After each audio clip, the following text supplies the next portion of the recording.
എല്ലാവർക്കും നമസ്കാരം.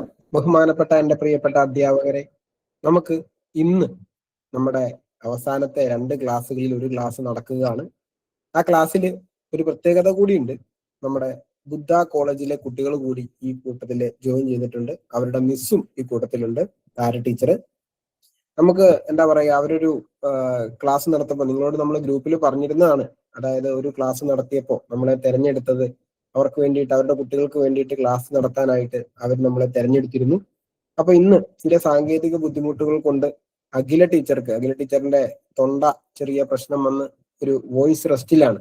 അപ്പൊ അതുകൊണ്ട് അഖില ടീച്ചറിന് അവർക്ക് ക്ലാസ് എടുക്കാൻ പറ്റാത്ത സാഹചര്യം വന്നതുകൊണ്ടും നാളെ ഒരു പുതിയ ക്ലാസ് അവർക്ക് എടുക്കാൻ ശ്രീവിദ്യ ടീച്ചറിന് തിരക്കായതുകൊണ്ടും നമ്മൾ ഇന്നത്തെ ക്ലാസ്സിലേക്ക് അവരെ കൂടി നമ്മൾ എന്ത് ചെയ്തിരിക്കുന്നു, നിങ്ങളുടെ കൂട്ടത്തിൽ കൂട്ടിയിരിക്കുകയാണ്. അപ്പൊ അവരെ വേണ്ട രീതിയിൽ ഒന്ന് പരിഗണിക്കണം. നല്ല കൊച്ചുകുട്ടികളാണ്, നല്ല എന്താ പറയുന്ന റെഡി ആയിട്ട് വന്നേക്കുന്ന നല്ല നല്ല നല്ല കുറെ അധ്യാപകരാകാൻ പോകുന്ന കുറച്ച് കുട്ടികളാണ്. അതുപോലെ അവർക്ക് വേണ്ടിയിട്ടുള്ള എല്ലാ കാര്യങ്ങളും ചെയ്തു കൊടുക്കുന്ന അവരുടെ പ്രിയപ്പെട്ട താര ടീച്ചറും നമ്മുടെ വിദ്യാവീതിയുടെ ഈ ക്ലാസ്സിൽ പങ്കെടുക്കാനായിട്ട് എത്തിച്ചേർന്നിട്ടുണ്ട്. അവർക്ക് വേണ്ട മാർഗനിർദ്ദേശങ്ങളൊക്കെ നൽകാൻ. അപ്പോൾ ഇത്രയും പേരൊക്കെ ഇരിക്കുമ്പോൾ നിങ്ങൾ എല്ലാ ദിവസത്തെയും പോലെ ചുമ്മാ ഒച്ചപ്പാടും ബഹളമൊക്കെ ഉണ്ടാക്കി നാണം കെടുത്തരുത്. അതുകൊണ്ട് നിങ്ങൾ എന്ത് ചെയ്യണം, നിങ്ങൾ കൃത്യമായിട്ട് നല്ല അധ്യാപകരാണ്, അതുകൊണ്ട് നിങ്ങൾ വൃത്തിയായിട്ടിരുന്ന് ക്ലാസ്സിൽ പങ്കെടുക്കണം.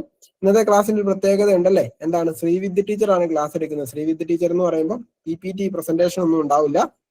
നിങ്ങൾക്ക് ഇന്ന് ഈ പറയുന്ന ഒരുപാട് പുതിയ കാര്യങ്ങൾ പഠിക്കാൻ ഉള്ളതിനേക്കാൾ നിങ്ങൾ ചിന്തിക്കേണ്ടത് നിങ്ങൾ പഠിച്ച കാര്യങ്ങൾ എത്രത്തോളം നിങ്ങളുടെ മനസ്സിൽ ഉണ്ടായി എന്ന് നിങ്ങൾക്ക് തന്നെ മനസ്സിലാക്കാൻ പറ്റുന്ന ഒരു വേദിയായിട്ടാണ് ഇന്ന് നിങ്ങൾ ഈ ക്ലാസ്സിൽ ഇരിക്കേണ്ടത്. നാളെ പരീക്ഷ പേപ്പറിൽ വരാൻ പോകുന്ന ഒരുപാട് കാര്യങ്ങൾ ഇന്ന് ടീച്ചർ പറയും. പ്രമുഖമായിട്ടുള്ള എല്ലാ ടോപ്പിക്കുകളും ടീച്ചർ കവർ ചെയ്ത് പോകും. അതുമായി ബന്ധപ്പെട്ട് ചോദ്യങ്ങൾ ടീച്ചർ ചോദിക്കും. ആ സമയത്ത് നിങ്ങൾ എന്ത് ചെയ്യുക, മൈക്ക് ഓൺ ആക്കി ഒച്ചപ്പാടും ബഹളവും ഉണ്ടാക്കാതെ ടീച്ചർ തന്നെ അതിന്റെ ഉത്തരം പറഞ്ഞോളൂ. നിങ്ങൾ ആരും അതിൻ്റെ അകത്ത് ഇടപെടണ്ട. ടീച്ചർ തന്നെ അതിന്റെ ചോദ്യങ്ങളും അതിന്റെ ഉത്തരങ്ങളും പറഞ്ഞു പൊക്കോളൂ. പിന്നെ ഏറ്റവും അവസാനം നിങ്ങൾക്ക് എന്തെങ്കിലും സംശയമുണ്ടെങ്കിൽ ഒരു 5 മിനിറ്റ് കൂടുതൽ നിന്നിട്ടാണെങ്കിലും ടീച്ചർ അത് പറഞ്ഞു തീർന്നിട്ടേ പോകുള്ളൂ. അത്രയ്ക്ക് ആത്മാർത്ഥതയുള്ളൊരു ടീച്ചറാണ്. പിന്നെ ഞാൻ പറഞ്ഞതുപോലെ ഇടയ്ക്കിടയ്ക്ക് നിങ്ങൾ ഇനി ചോദിക്കേണ്ട പ്രസന്റേഷൻ ഉണ്ടോ, സ്ക്രീൻ കാണുന്നുണ്ടോ, ബോർഡ് കാണുന്നുണ്ടോ എന്നൊന്നും ചോദിക്കേണ്ട. പ്രസന്റേഷൻ ഉണ്ടായിരിക്കില്ല. കാര്യം ക്ലാസ് നിങ്ങൾക്ക് ഓൾറെഡി എടുത്ത ക്ലാസ്സുകൾ നിങ്ങൾക്കൊന്ന് റിവിഷനാണ്. അതുപോലെ തന്നെ നിങ്ങൾക്ക് കുറച്ച് പുതിയ അനുഭവങ്ങൾ, നിങ്ങൾ ഏതൊക്കെ ഭാഗങ്ങളാണ് കൃത്യമായിട്ട് അറ്റൻഡ് ചെയ്യേണ്ടത് എന്നുള്ള കുറച്ച് അനുഭവങ്ങൾ കൂടി നിങ്ങൾക്ക് ഇതിൽ നിന്നും പങ്കുവെക്കാൻ ടീച്ചറിന് പറ്റും. അത് നിങ്ങൾ വേണ്ടതുപോലെ മുതലെടുത്തിട്ട് വേണം ക്ലാസ്സിൽ നിന്ന് ഇറങ്ങാൻ. ഒച്ചപ്പാടും ബഹളം ഉണ്ടാക്കിയാൽ നിങ്ങൾ അനാവശ്യമായിട്ട് മൈക്ക് ഓൺ ആക്കിയാൽ ഞാൻ നിങ്ങളെ അപ്പൊ തന്നെ ഇതിൽ നിന്ന് ഇവിടുത്തെ വെളിയിൽ കളയും. അപ്പൊ അതുകൊണ്ട് നിങ്ങൾ അധ്യാപകരാണ്, നിങ്ങൾക്കറിയാം കുട്ടികൾ കൂടെ ഉണ്ട്. അപ്പം അവർക്ക് നിങ്ങൾ ഒരു മാതൃകയായിരിക്കണം. അവർ നിങ്ങളെ പോലെയുള്ള നാളത്തെ ഗവൺമെന്റ് അധ്യാപകരായി വരേണ്ടവരാണ്. അപ്പൊ അവർക്ക് നിങ്ങൾ എങ്ങനെയായിരിക്കണം നല്ലൊരു അധ്യാപിക എന്നുള്ളത് കാണിച്ചു കൊടുക്കും. ഓക്കെ, അപ്പം നമ്മുടെ ഇന്നത്തെ ക്ലാസ് നയിക്കാനായിട്ട് നമ്മുടെ ബഹുമാനപ്പെട്ട ശ്രീവിദ്യ ടീച്ചറിനെ ഒത്തിരി സ്നേഹത്തോടെ ഒത്തിരി ആദരവോടുകൂടി ക്ഷണിക്കുകയാണ്. ഒപ്പം ശ്രീവിദ്യ ടീച്ചറിനോട് ഒരു കാര്യം കൂടി, ഇവരോട് ചോദ്യം ചോദിക്കണ്ട. കാരണം ഇവര് എൻ്റെ പിള്ളേരായതുകൊണ്ട് ഭയങ്കര മിടുക്കന്മാരാണ്, അപ്പൊ തന്നെ ഉത്തരം പറഞ്ഞോളെ. അപ്പൊ അതുകൊണ്ട് ടീച്ചർ ഇവരോട് ചോദ്യം ചോദിക്കാൻ നിന്ന് കഴിഞ്ഞാൽ തലയ്ക്ക് സൗകര്യം കിട്ടൂല, ടീച്ചറിന്റെ ചെവി അടിച്ചു. അപ്പൊ അതുകൊണ്ട് ടീച്ചർ എന്ത് ചെയ്യുക, കാര്യങ്ങൾ പറഞ്ഞു കൊടുത്താൽ മതി. ശ്രീവിദ്യ ടീച്ചറെ. ഓക്കെ സാറേ, ഉണ്ട്, കേൾക്കുന്നുണ്ട്. ഓക്കെ. എന്റെ പിള്ളേരായതുകൊണ്ട് മുൻകൂടി എനിക്ക് അറിയാലോ നന്നായിട്ട് ഇവരെ കുറിച്ച്. ഞാൻ കുറച്ച് ദിവസം ആയില്ലേ കൊണ്ടടക്കണു. ഞാൻ ക്ലാസ് എടുത്ത കുട്ടികളല്ലേ, ടീച്ചേഴ്സ് അല്ലേ സാറേ? അത് തന്നെ ഒരു മിടുക്കരായിരുന്നു സാറേ. അതാ പറഞ്ഞത്, അവർക്ക് ഇച്ചിരി മിടുക്ക് കൂടാലോ. അതുകൊണ്ട് അറിയാവുന്നവര് ചാടി ചാടി പറയാം. അപ്പൊ അറിയത്തില്ലാത്തവർക്ക് ഒന്നും കിട്ടൂല. അവരിങ്ങനെ പണ്ടം കണ്ട പേഴ്ചാരി കണക്ക് ഇങ്ങനെ ഇരിക്കും. ഓക്കെ ടീച്ചറെ, നമുക്ക് തുടങ്ങാം. താര ടീച്ചറെ, ഒരു മിനിറ്റ് ടീച്ചറെ. താര ടീച്ചറെ. ഉണ്ട് സാറേ, ഞാനുണ്ട്. ടീച്ചറിന് എന്തെങ്കിലും പറയാനുണ്ടോ? ഇല്ലില്ല, ഇന്നൊരു പ്രത്യേക അനുഭവമാണല്ലോ മറ്റുള്ള ടീച്ചേഴ്സിനോടൊപ്പം ഇവർക്ക് പാർട്ടിസിപ്പേറ്റ് ചെയ്യാൻ പറ്റുക എന്നുള്ളത്. ഓക്കെ ടീച്ചറെ, താങ്ക് യു. ഇത് നമ്മുടെ ബുദ്ധ കോളേജിലെ ടീച്ചറാണ്. ടീച്ചർ അവരുടെ കുട്ടികൾ എങ്ങനെയുണ്ടെന്ന് നോക്കാൻ വേണ്ടി വന്നേക്കുന്നതാണ്. അപ്പം സഹകരിക്കുക. ശരി ടീച്ചറെ. ഞാനിവിടെ കൊല്ലം ഫാത്തിമ മെമ്മോറിയൽ TTIയിലെ അധ്യാപികയാണ് ടീച്ചറെ. ഓക്കെ ടീച്ചറെ.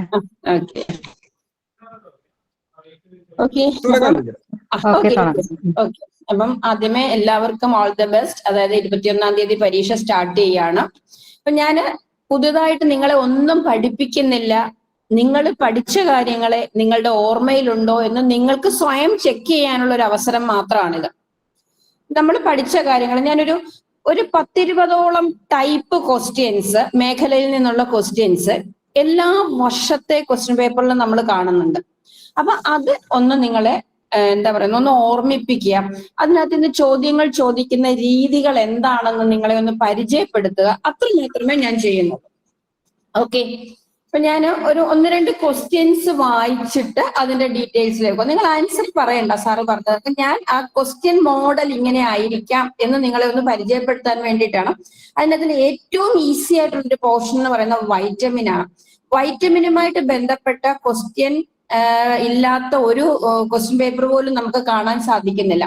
അപ്പൊ അത് പല തരത്തിൽ ക്വസ്റ്റ്യൻ ചോദിക്കുന്നുണ്ട്.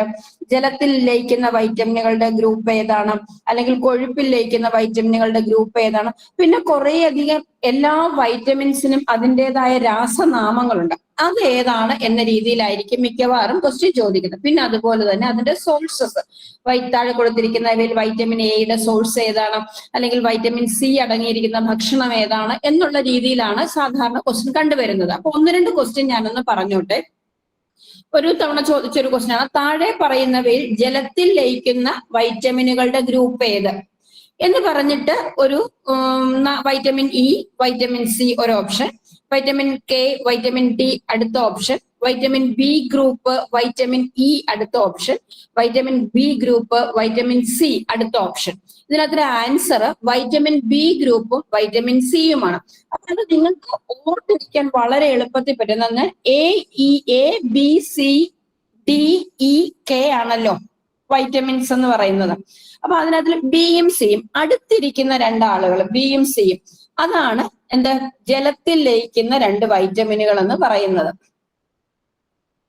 അതാണ് ജലത്തിൽ ലയിക്കുന്നത് വൈറ്റമിൻ ബിയും വൈറ്റമിൻ സിയുമാണ്. അവ രണ്ടുപേരും അടുത്തടുത്തിരിക്കുന്ന 2 വൈറ്റമിൻസ് ആണ്. അപ്പൊ അങ്ങനെ അങ്ങ് ഓർത്തിരിക്കുക, ജലത്തിൽ ലയിക്കുന്നത് ബിയും സിയും. അപ്പൊ ബാക്കിയെല്ലാം കൊഴുപ്പിൽ ലയിക്കുന്നവയാണ്. പിന്നെ ചോദിച്ച ഒരു ക്വസ്റ്റ്യൻ ആണ്, വൈറ്റമിൻ B2 രാസപരമായി അറിയപ്പെടുന്നത് എങ്ങനെ? വൈറ്റമിൻ ബി എന്ന് പറഞ്ഞാൽ B1 ഉണ്ട്, B2, B3, അങ്ങനെ ബി കോംപ്ലക്സ് ആണ്. വൈറ്റമിൻ ബിയുടെ ഒരു ഗ്രൂപ്പാണ്. അപ്പൊ അത് ചോദിച്ചു, വൈറ്റമിൻ B2 രാസപരമായി അറിയപ്പെടുന്നത് എങ്ങനെ? അതായത് അതിന്റെ കെമിക്കൽ നെയിം എന്താണെന്നാണ് അവർ ചോദിച്ചിരിക്കുന്നത്. വൈറ്റമിൻ B2വിന്റെ കെമിക്കൽ നെയിം എന്ന് പറയുന്നത് റൈബോഫ്ലേവിൻ ആണ്. ഓക്കെ, അപ്പൊ ഞാൻ ജസ്റ്റ് ഒന്ന് വായിക്കാം. അപ്പൊ നിങ്ങൾക്ക് മനസ്സിലായി, കൊഴുപ്പിൽ ലയിക്കുന്ന വൈറ്റമിൻ എ, ഡി, കെയും ജലത്തിൽ ലയിക്കുന്നവ ബിയും സിയുമാണ്. ഇനി ഞാൻ ജസ്റ്റ് ഓർത്തോണം, നിങ്ങൾക്ക് ഓർമ്മ വരുന്നെങ്കിൽ മനസ്സിലൊന്ന് പറഞ്ഞോളൂ. അത് ജീവകം എയുടെ chemical name retinol, B1 thiamine, B2 riboflavin, B3 niacin അല്ലെങ്കിൽ nicotinic acid, B5 pantothenic acid, B6 pyridoxine, B7 biotin, B9 folic acid അല്ലെങ്കിൽ ഫോളിസിൻ, B12 കൊബാലമിൻ, ജീവകം സി അസ്കോർബിക് ആസിഡ് ഇമ്പോർട്ടന്റ് ആണ്, ജീവകം ഡി കാൽസിഫെറോൾ, ജീവകം ഇ ടോക്കോഫെറോൾ, ജീവകം K phylloquinone. ഇത്രയുമാണ് അതിന്റെ രാസനാമങ്ങൾ. ഓർത്തു വന്നു എന്ന് വിശ്വസിക്കുന്നു. പിന്നെ വൈറ്റമിൻ എയുടെ സോഴ്സസ് എന്ന് പറയുന്നത് ക്യാരറ്റ്, അത് ഒരു ക്വസ്റ്റ്യൻ അത് ചോദിച്ചിട്ടുണ്ട്. താഴെ കൊടുത്തിരിക്കുന്നവയിൽ നിശാന്തതയ്ക്ക് വരാതിരിക്കാൻ, നിശാന്തതയെ തടയുന്നതിനുള്ള വൈറ്റമിൻ ഏതാണെന്നും പറഞ്ഞിട്ട് ആ മാതിരി ഒരു ക്വസ്റ്റ്യൻ ചോദിച്ചിട്ടുണ്ടായിരുന്നു. അപ്പൊ അത് സോഴ്സസ് ആണ്.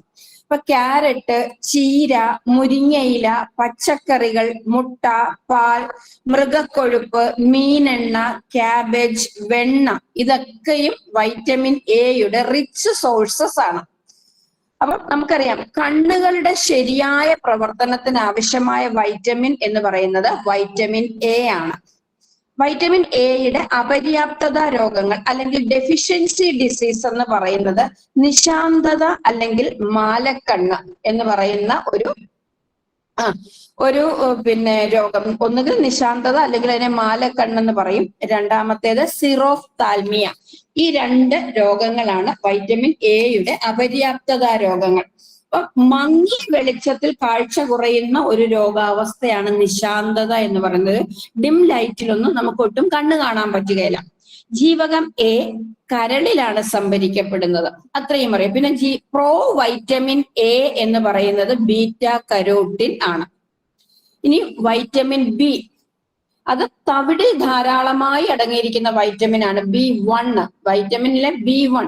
അപ്പം എടുത്തു ചോദിച്ചിട്ടില്ല, B1 B2 എന്നൊന്നും പറഞ്ഞിട്ടില്ല. തവിടിൽ ധാരാളമായി അടങ്ങിയിരിക്കുന്ന ഏത് വൈറ്റമിനിലാണ്, തവിടിൽ ധാരാളമായി അടങ്ങിയിരിക്കുന്ന വൈറ്റമിൻ ഏതാണ്? Vitamin A, B, C, E എന്ന് ചോദിച്ചു കഴിഞ്ഞാൽ വൈറ്റമിൻ B എന്ന് തന്നെ എഴുതണം. അവിടെ B1 B2 ഒന്നും നോക്കാൻ ശ്രമിക്കരുത്.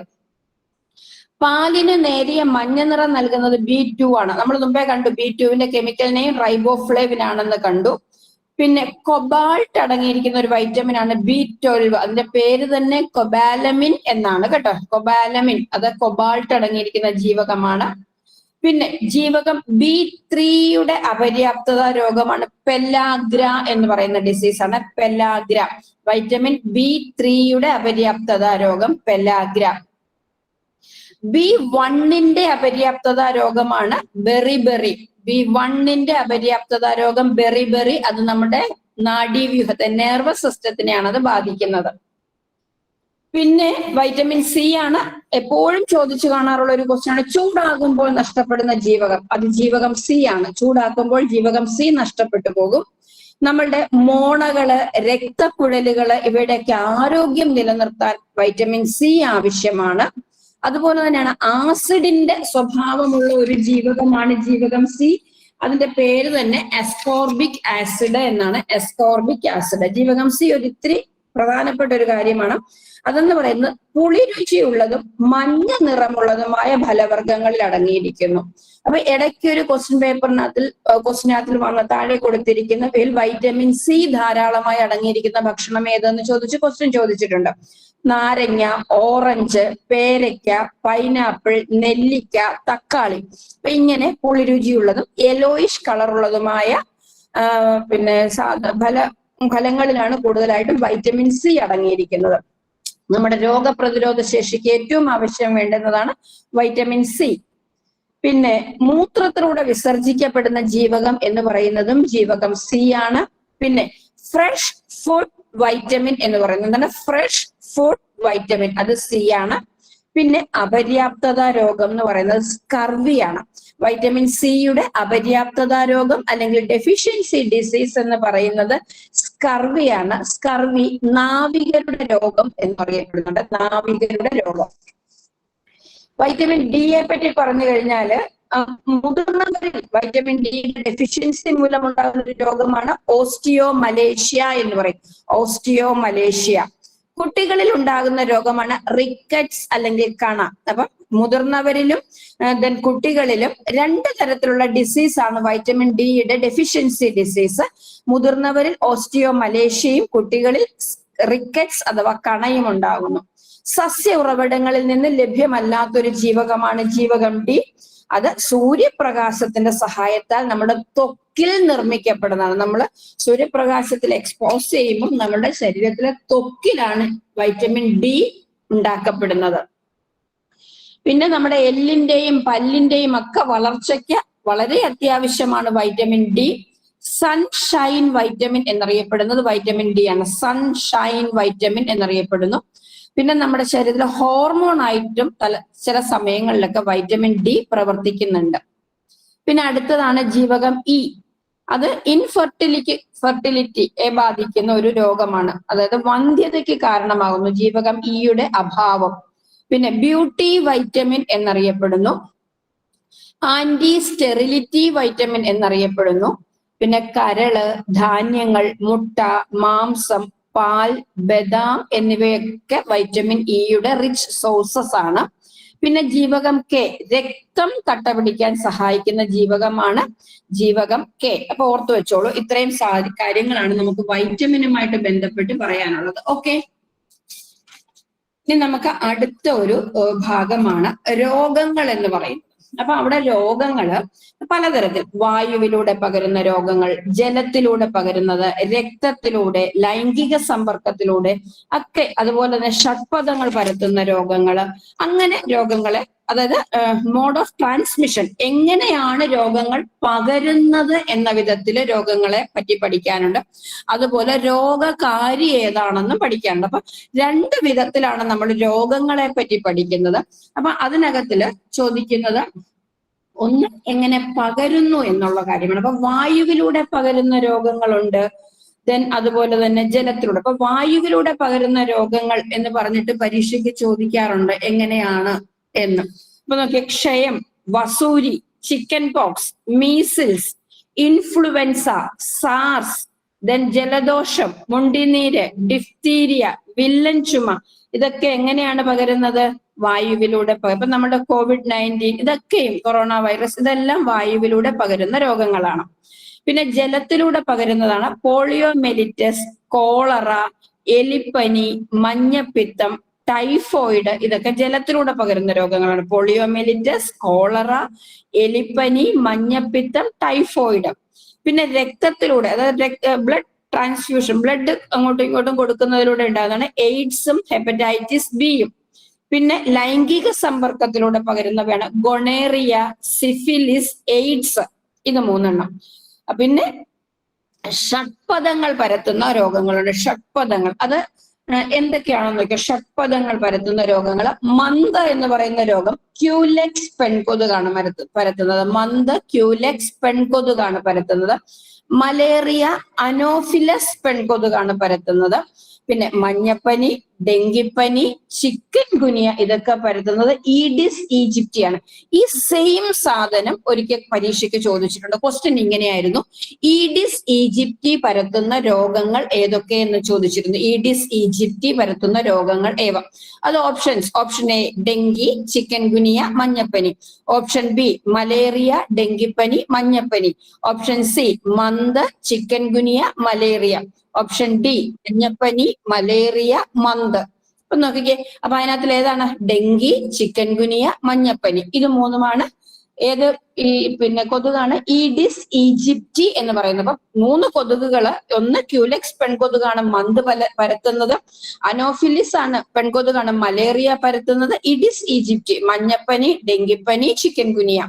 ദെൻ പ്ലേഗ് എന്ന് പറയുന്ന രോഗം പരത്തുന്നത് എലിച്ചള്ളാണ്. ടൈഫസ് എന്ന് പറയുന്ന രോഗം പരത്തുന്നത് പിന്നെ പേന്, ചെള്ള് ഒക്കെയാണ്. ദെൻ കാല അസാർ എന്ന് പറയുന്ന ഒരു രോഗമുണ്ട്, അത് സാറ്റ് ഫ്ലൈ ആണ് പരത്തുന്നത്. ഇത് ഇത്രയും രോഗങ്ങൾ പകരുന്നവയാണ്. അപ്പൊ ഇങ്ങനെ പലതരത്തിലാണ് ക്വസ്റ്റ്യൻ ചോദിച്ചിരിക്കുന്നത്. വേറൊരു ക്വസ്റ്റ്യൻ കേട്ടെ, ഡെങ്കിപ്പനി, ചിക്കൻ ഗുനിയ, മലേറിയ എന്നിവയുടെ ഗണത്തിൽ ന്യൂമോണിയ ഉൾപ്പെടാത്തതിനുള്ള കാരണം രോഗമല്ല, പകരുന്ന രോഗമാണ്. കൊതുക് പരത്തുന്ന രോഗമല്ല, വൈറസ് രോഗമാണ്. ഇത് 4 അതിന്റെ ഓപ്ഷൻ. ഇതൊക്കെയായിരുന്നു ഡെങ്കിപ്പനി, ചിക്കൻ ഗുനിയ, മലേറിയ എന്നിവയുടെ ഗണത്തിൽ ന്യൂമോണിയ ഉൾപ്പെടാത്തതിനുള്ള കാരണമാണ്. അതിന്റെ കാരണം അത് കൊതുക് പരത്തുന്ന രോഗമല്ല. ന്യൂമോണിയ കൊതുകല്ല പരത്തുന്നത്. അപ്പൊ കൊതുക് പരത്തുന്ന രോഗങ്ങൾ ഏതൊക്കെയാണെന്ന് അറിഞ്ഞാലല്ലേ നമുക്ക് അതിനകത്ത് നിന്നൊന്നിനെ റൂൾ ഔട്ട് ചെയ്യാൻ പറ്റത്തുള്ളൂ. അപ്പൊ അതുകൊണ്ട് അത് നന്നായിട്ട് മനസ്സിലാക്കി വെക്കുക. ഇനി അടുത്തത് രോഗകാരികളെ പറ്റിയാണ് പറയുന്നത്. രോഗകാരികൾ അത് ഇതുപോലെ മിക്കവാറുമുള്ള എല്ലാ ക്വസ്റ്റ്യൻസിനകത്തിലും ചോദിക്കും. ബാക്ടീരിയ മൂലമുണ്ടാകുന്ന രോഗങ്ങള്, വൈറസ് മൂലമുണ്ടാകുന്ന രോഗങ്ങള്, ഫംഗൽ ഇൻഫെക്ഷൻ. സൗണ്ട് ക്ലിയർ അല്ലേ? ആരോ ചോദിച്ചിരിക്കുന്നു.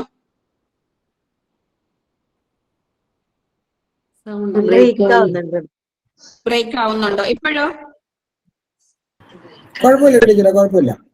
കുഴപ്പമില്ല. ഓക്കെ. ദെൻ ഇപ്പൊ ബാക്ടീരിയ മൂലമുണ്ടാകുന്ന രോഗങ്ങളാണ് ന്യൂമോണിയ, ക്ഷയം, കുഷ്ഠം, കോളറ, ഡിഫ്തീരിയ, എലിപ്പനി, ടൈഫോയിഡ്, വില്ലൻ ചുമ, tetanus, gonorrhoea, syphilis, botulism, salmonellosis, plague. ഇതൊക്കെ എന്താണ്? ബാക്ടീരിയ മൂലമുണ്ടാകുന്ന, ബാക്ടീരിയ ആണ് ഈ രോഗങ്ങൾക്കൊക്കെ കാരണമായിട്ടുള്ളത്.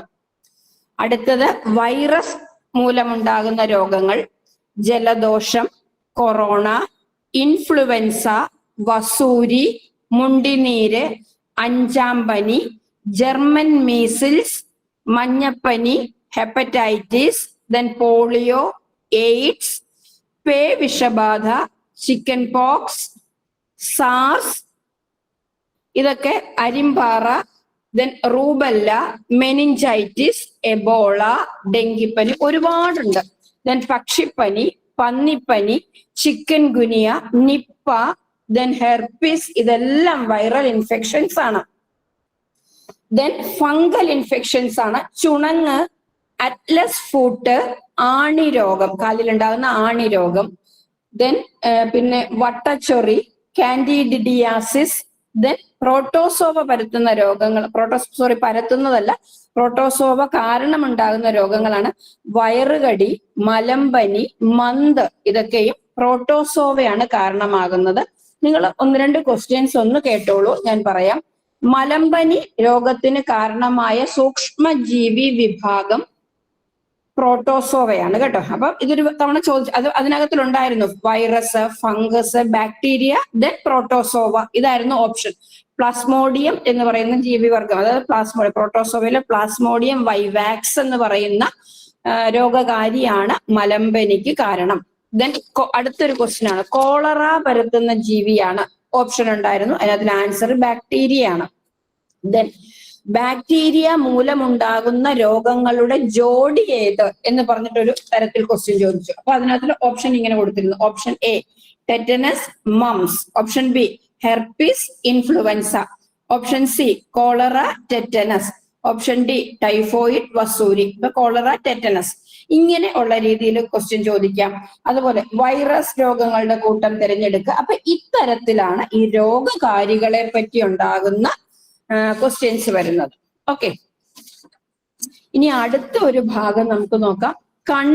കണ്ണിനെ ബാധിക്കുന്ന രോഗങ്ങളാണ്. കണ്ണിനെ ബാധിക്കുന്ന രോഗങ്ങൾ, അതിപ്പം നമ്മള് വൈറ്റമിൻ പഠിച്ചപ്പോ തന്നെ നമ്മൾ 1-2 എണ്ണം പറഞ്ഞായിരുന്നു അല്ലെ.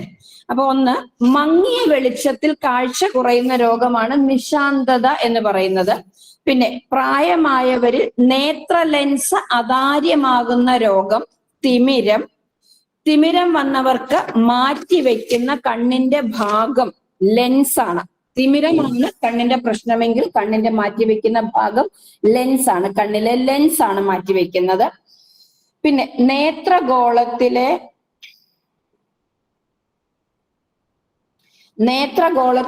മർദ്ദവർദ്ധനവ് മൂലമുണ്ടാകുന്ന രോഗമാണ് ഗ്ലോക്കോമ എന്ന് പറയുന്ന രോഗം.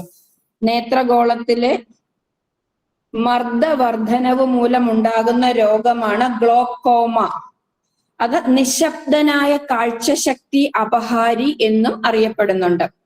പിന്നെ കണ്ണിന്റെ ലെൻസിന്റെ ഇലാസ്റ്റികത നഷ്ടപ്പെടുന്നത് മൂലം അടുത്തുള്ള വസ്തുക്കളെ കാണാൻ കഴിയാത്ത അവസ്ഥയാണ് വെള്ളെഴുത്ത് അല്ലെങ്കിൽ പ്രസ് ബയോപ്പിയ.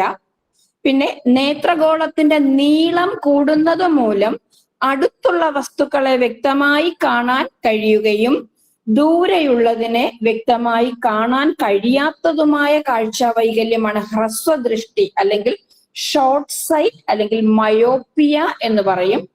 ദെൻ ആ മയോപ്പിയ അസുഖമുള്ളവരുടെ കണ്ണിലെ ലെൻസിന്റെ മുൻപിലായിരിക്കും പ്രതിബിംബം രൂപപ്പെടുന്നത്. ദൂരെയുള്ള വസ്തുക്കളെ കാണാൻ കഴിയുകയും അടുത്തുള്ള വസ്തുവിനെ വ്യക്തമായി കാണാൻ കഴിയാത്തതുമായ കാഴ്ചാവൈകല്യമാണ് ദീർഘദൃഷ്ടി അല്ലെങ്കിൽ ലോങ് സൈറ്റ്. അതും അല്ലെങ്കിൽ ഹൈപ്പർ മെട്രോപ്പിയ എന്ന് പറയും. അവർക്ക് പ്രതിബിംബം രൂപപ്പെടുന്നത് റെറ്റിനയ്ക്ക് പിന്നിലാണ്. പിന്നെ കോർണിയയുടെയോ നേത്ര ലെൻസിന്റെയോ വക്രതയിൽ ഉണ്ടാകുന്ന ന്യൂനതയാണ് അസ്റ്റിഗ്മാറ്റിസം അഥവാ വിഷമദൃഷ്ടി എന്ന് പറയും. പിന്നെ കേടുവന്ന കോർണിയ മാറ്റി തൽസ്ഥാനത്ത് പ്രവർത്തനക്ഷമമായ കോർണിയ വെച്ച് പിടിപ്പിക്കുന്നതാണ് കെരാറ്റോപ്ലാസ്റ്റി എന്ന് പറയുന്ന സർജറിയാണ്. കണ്ണിന്റെ കേടുവന്ന കോർണിയ മാറ്റിയിട്ട് അവിടെ എന്ത് ചെയ്യുന്നു, പുതിയ നല്ല കോർണിയ വെച്ച് പിടിപ്പിക്കുന്നതാണ് കെരാറ്റോപ്ലാസ്റ്റി. പിന്നെ കണ്ണിലെ കൃഷ്ണമണി ഈർപ്പരഹിതവും അതാര്യവും ആയിത്തീരുന്ന അവസ്ഥയാണ് സിറോഫ്താൽമിയ. നിറങ്ങൾ തിരിച്ചറിയാൻ പറ്റാത്ത അവസ്ഥയാണ് വർണ്ണാന്ധത. 2 കണ്ണും ഒരേ വസ്തുവിൽ കേന്ദ്രീകരിക്കാൻ കഴിയാത്ത അവസ്ഥയാണ് കോങ്കണ്ണ്. അണുബാധ മൂലം നേത്രാവരണത്തെ ബാധിക്കുന്ന രോഗമാണ് ചെങ്കണ്ണ്. പിന്നെ അടുത്തത് ഒരു പരീക്ഷയ്ക്ക് ചോദിച്ച ക്വസ്റ്റ്യൻ ആണ്. സെൽഫോൺ, കമ്പ്യൂട്ടർ തുടങ്ങിയ ഉപകരണങ്ങൾ തുടർച്ചയായി ഉപയോഗിക്കുന്നത് മൂലം കണ്ണിനുണ്ടാകുന്ന പ്രശ്നമാണ് കമ്പ്യൂട്ടർ വിഷൻ സിൻഡ്രോം എന്ന് പറയുന്നത്. അതൊരു പ്രീവിയസ് ക്വസ്റ്റ്യനും കൂടെയാണ്. സെൽഫോണ്, കമ്പ്യൂട്ടർ ഇതൊക്കെ കണ്ടിന്യൂസ് ആയിട്ട് ഉപയോഗിക്കുമ്പോൾ കണ്ണിന് ഉണ്ടാകുന്ന പ്രശ്നമാണ് കമ്പ്യൂട്ടർ വിഷൻ സിൻഡ്രോം. അപ്പൊ ഇത് പലതരത്തിലാണ് ക്വസ്റ്റ്യൻ ചോദിച്ചിരിക്കുന്നത്. ഇതൊരു പ്രീവിയസ് ക്വസ്റ്റ്യൻ ആണ്, അത് ഞാൻ പറയുന്നില്ല. ഇനിയും നോക്കിക്കേ, തിമിരത്തിന് കാരണം ഒരു ക്വസ്റ്റ്യൻ ആണ്. തിമിരത്തിന് കാരണം ഓപ്ഷൻ എ സുതാര്യമായ ലെൻസ് അതാര്യമായി തീരുന്നു. ഓപ്ഷൻ ബി റെറ്റിനയിലെ അണുബാധ. ഓപ്ഷൻ സി കോർണിയയ്ക്കുണ്ടാകുന്ന അണുബാധ. ഓപ്ഷൻ ഡി അക്വസ് ദ്രാവകത്തിന്റെ പുനരാഗീരണം തടസ്സപ്പെടുന്നു. സുതാര്യമായ ലെൻസ് എസ്, അതാര്യമായി തീരുന്നു എന്നതാണ് അതിന്റെ ആൻസർ. അടുത്തൊരെണ്ണം നോക്കിക്കേ, ചുവടെ കൊടുത്തിരിക്കുന്ന പ്രസ്താവനകളിൽ നിന്നും ശരിയായത് കണ്ടെത്തുക. അത് നമുക്ക് ലെൻസ് പഠിക്കുമ്പോൾ അപ്പൊ ഈ രണ്ടെണ്ണം ഹ്രസ്വദൃഷ്ടിക്കും ദീർഘദൃഷ്ടിക്കും ഒക്കെ ഉപയോഗിക്കുന്ന ലെൻസ് ഏതാണെന്നുള്ളതുമായി ബന്ധപ്പെട്ട് കണ്ണിനെ പറ്റി അങ്ങനെയും ചോദിക്കാം. പിന്നെ ഒരെണ്ണം അത് ഞാൻ പറയാം. കെരാറ്റോപ്ലാസ്റ്റി ഏത് അവയവവുമായി ബന്ധപ്പെട്ടിരിക്കുന്നു? ഹൃദയം, കണ്ണ്, വൃക്ക, ത്വക്ക്. ഇപ്പൊ നമ്മൾ പറഞ്ഞു കോർണിയ മാറ്റിവെക്കുന്ന സർജറി ആണെന്ന് പറഞ്ഞില്ലേ? യെസ്, കണ്ണാണ്. അപ്പൊ ഇങ്ങനെ പലതരത്തിലാണ് കണ്ണിനെ പറ്റിയുള്ള ക്വസ്റ്റ്യൻസ് ചോദിക്കുന്നത്. ഓക്കെ, ഇനി അടുത്ത ഒരു ഭാഗമാണ് കാർഷിക വിപ്ലവങ്ങൾ എന്ന് പറയുന്നത്.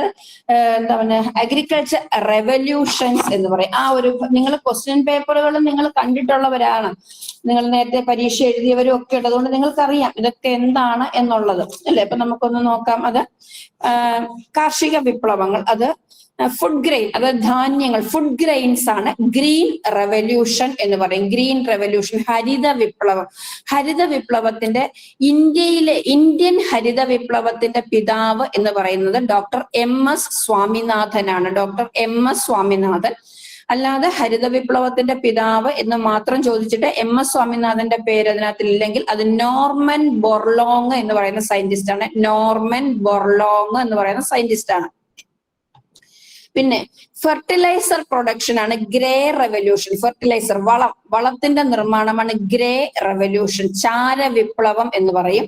പിന്നെ പെട്രോളിയം പ്രൊഡക്ഷൻ ആണ് ബ്ലാക്ക് റെവല്യൂഷൻ, കറുപ്പ്, ബ്ലാക്ക് റെവല്യൂഷൻ. ഫിഷ് ആണ് ബ്ലൂ റെവല്യൂഷൻ, മത്സ്യമാണ് ബ്ലൂ റെവല്യൂഷൻ. നീല വിപ്ലവം എന്ന് പറയുന്നത് മത്സ്യത്തിന്റെ പ്രൊഡക്ഷൻ ആണ്, നീല വിപ്ലവം. പിന്നെ ഹണി പ്രൊഡക്ഷൻ അല്ലെങ്കിൽ ഓവറോൾ ഹോർട്ടിക്കൾച്ചറൽ പ്രൊഡക്ഷൻ, അതായത് ഹണി, തേൻ പ്രൊഡക്ഷൻ അല്ലെങ്കിൽ ഹോർട്ടിക്കൾച്ചറൽ പ്രൊഡക്ഷന് ഗോൾഡൻ റെവല്യൂഷൻ എന്ന് പറയും. സുവർണ വിപ്ലവം എന്ന് പറയും. ഗോൾഡൻ റെവല്യൂഷൻ അഥവാ സുവർണ വിപ്ലവം എന്ന് പറയും. പിന്നെ ജൂട്ട് എന്ന് പറഞ്ഞ ചണത്തിന്റെ പ്രൊഡക്ഷൻ ആണ് ഗോൾഡൻ ഫൈബർ റെവല്യൂഷൻ. സുവർണ നാര് വിപ്ലവം എന്ന് പറയും, ഗോൾഡൻ ഫൈബർ റെവല്യൂഷൻ. പിന്നെ ഫാർമസ്യൂട്ടിക്കൽ പ്രൊഡക്ഷൻ ആണ് പിങ്ക് റെവല്യൂഷൻ. പിന്നെ പൊട്ടറ്റോ പ്രൊഡക്ഷൻ, പേരിൽ തന്നെ ഉണ്ട് റൗണ്ട് റെവല്യൂഷൻ. ടൊമാറ്റോ പ്രൊഡക്ഷൻ പേരിലുണ്ട് റെഡ് റെവല്യൂഷൻ. ദെൻ എഗ് അല്ലെങ്കിൽ പൗൾട്രി പ്രൊഡക്ഷൻ, കോഴി വളർത്തൽ അല്ലെങ്കിൽ അതുമായി ബന്ധപ്പെട്ടിട്ടുള്ള എന്തും സിൽവർ റെവല്യൂഷൻ ആണ്. സിൽവർ, രജത വിപ്ലവം എന്ന് മലയാളത്തിൽ പറയും. സിൽവർ റെവല്യൂഷൻ അല്ലെങ്കിൽ രജത വിപ്ലവം. പിന്നെ കോട്ടൺ പ്രൊഡക്ഷൻ, നമ്മൾ നേരത്തെ ജൂട്ട് പറഞ്ഞു അല്ലെ, ജൂട്ട് ചണമായിരുന്നു. കോട്ടൺ എന്ന് പറയുന്ന പരുത്തിയാണ്. പരുത്തിയുടെ പ്രൊഡക്ഷൻ ആണ് സിൽവർ ഫൈബർ റെവല്യൂഷൻ എന്ന് പറയുന്നു. രജത നാര്, സിൽവർ ഫൈബർ റെവല്യൂഷൻ എന്ന് പറയുന്നു. മിൽക്ക് പ്രൊഡക്ഷൻ വൈറ്റ് റെവല്യൂഷൻ ആണ്. മിൽക്ക് പ്രൊഡക്ഷൻ ധവള വിപ്ലവത്തിന്റെ പിതാവ് എന്ന് പറയുന്നത് ഡോക്ടർ വർഗീസ് കുര്യൻ ആണ്. ധവള വിപ്ലവത്തിന്റെ പിതാവ് എന്ന് പറയുന്നത്. അടുത്തത് ഓയിൽ സീഡ്, എണ്ണക്കുരുക്കളുടെ പ്രൊഡക്ഷൻ ആണ് യെല്ലോ റെവല്യൂഷൻ എന്ന് പറയുന്നത്. ഇത് പരീക്ഷയ്ക്ക് ചോദിച്ചിട്ടുണ്ട്, പല തരത്തിലുണ്ട്. പഴവർഗ്ഗങ്ങളുടെ ഉൽപാദനവുമായി ബന്ധപ്പെട്ടത് ഏത്? പഴവർഗ്ഗങ്ങളുടെ ഉൽപാദനവുമായി ബന്ധപ്പെട്ടത് ഏതെന്നാണ് ഇപ്പൊ ഇതിൽ കൊടുത്തിരിക്കുന്നത്. സുവർണ വിപ്ലവം, വെള്ളി വിപ്ലവം, അതാണ് സിൽവർ റെവല്യൂഷൻ എന്ന് പറയുന്നതാണ് വെള്ളി വിപ്ലവം അല്ലെങ്കിൽ രജത വിപ്ലവം എന്ന് പറയുന്നത്. ദെൻ ധവള വിപ്ലവം, നീല വിപ്ലവം. ഇപ്പൊ ഞാൻ ഇതിനകത്തില് പിന്നെ ഹണി പ്രൊഡക്ഷനും ഓവറോൾ ഹോർട്ടിക്കൾച്ചറൽ പ്രൊഡക്ഷനും ഞാൻ പറഞ്ഞിരുന്നു ഗോൾഡൻ റെവല്യൂഷൻ. അപ്പം പഴവർഗ്ഗങ്ങളുടെ ഉൽപാദനം എന്ന് പറയുന്നത് ഗോൾഡൻ റെവല്യൂഷൻ അല്ലെങ്കിൽ സുവർണ വിപ്ലവം ആണ്. ഓക്കെ, ഇനി ഇതിനകത്തിൽ തന്നെ പിന്നെ വേറൊരെണ്ണമാണല്ലോ, എന്താ പറയുന്നത്, കൃഷി രീതികളായിട്ട് വരും. അതായത് ഇപ്പം ഓരോ ജീവികളെ വളർത്തുന്നതിന് എന്ത് പേരിൽ അറിയപ്പെടുന്നു എന്നൊരു തരത്തിലുള്ള മറ്റൊരു തരത്തിലുള്ള ക്വസ്റ്റ്യൻ ആണത്. അപ്പൊ തേനീച്ച വളർത്തലിനെ നമ്മൾ എപ്പി കൾച്ചർ എന്ന് പറയുന്നു. ദെൻ മത്സ്യം, ജലസസ്യങ്ങൾ, മൊളസ്കുകൾ, ഇതിനെല്ലാം ഒക്കെ വളർത്തുന്ന ഈ ജലസസ്യങ്ങളെ വളർത്തുന്നു, അല്ലെങ്കിൽ മത്സ്യങ്ങൾ, ഇതിനെല്ലാം കൂടെ ചേർത്തൊക്കെ വളർത്തുന്നതാണ് അക്വാ കൾച്ചർ എന്ന് പറയുന്നത്. അക്വാ കൾച്ചർ. ദെൻ മുയൽ വളർത്തലാണ് ക്യൂണി കൾച്ചർ.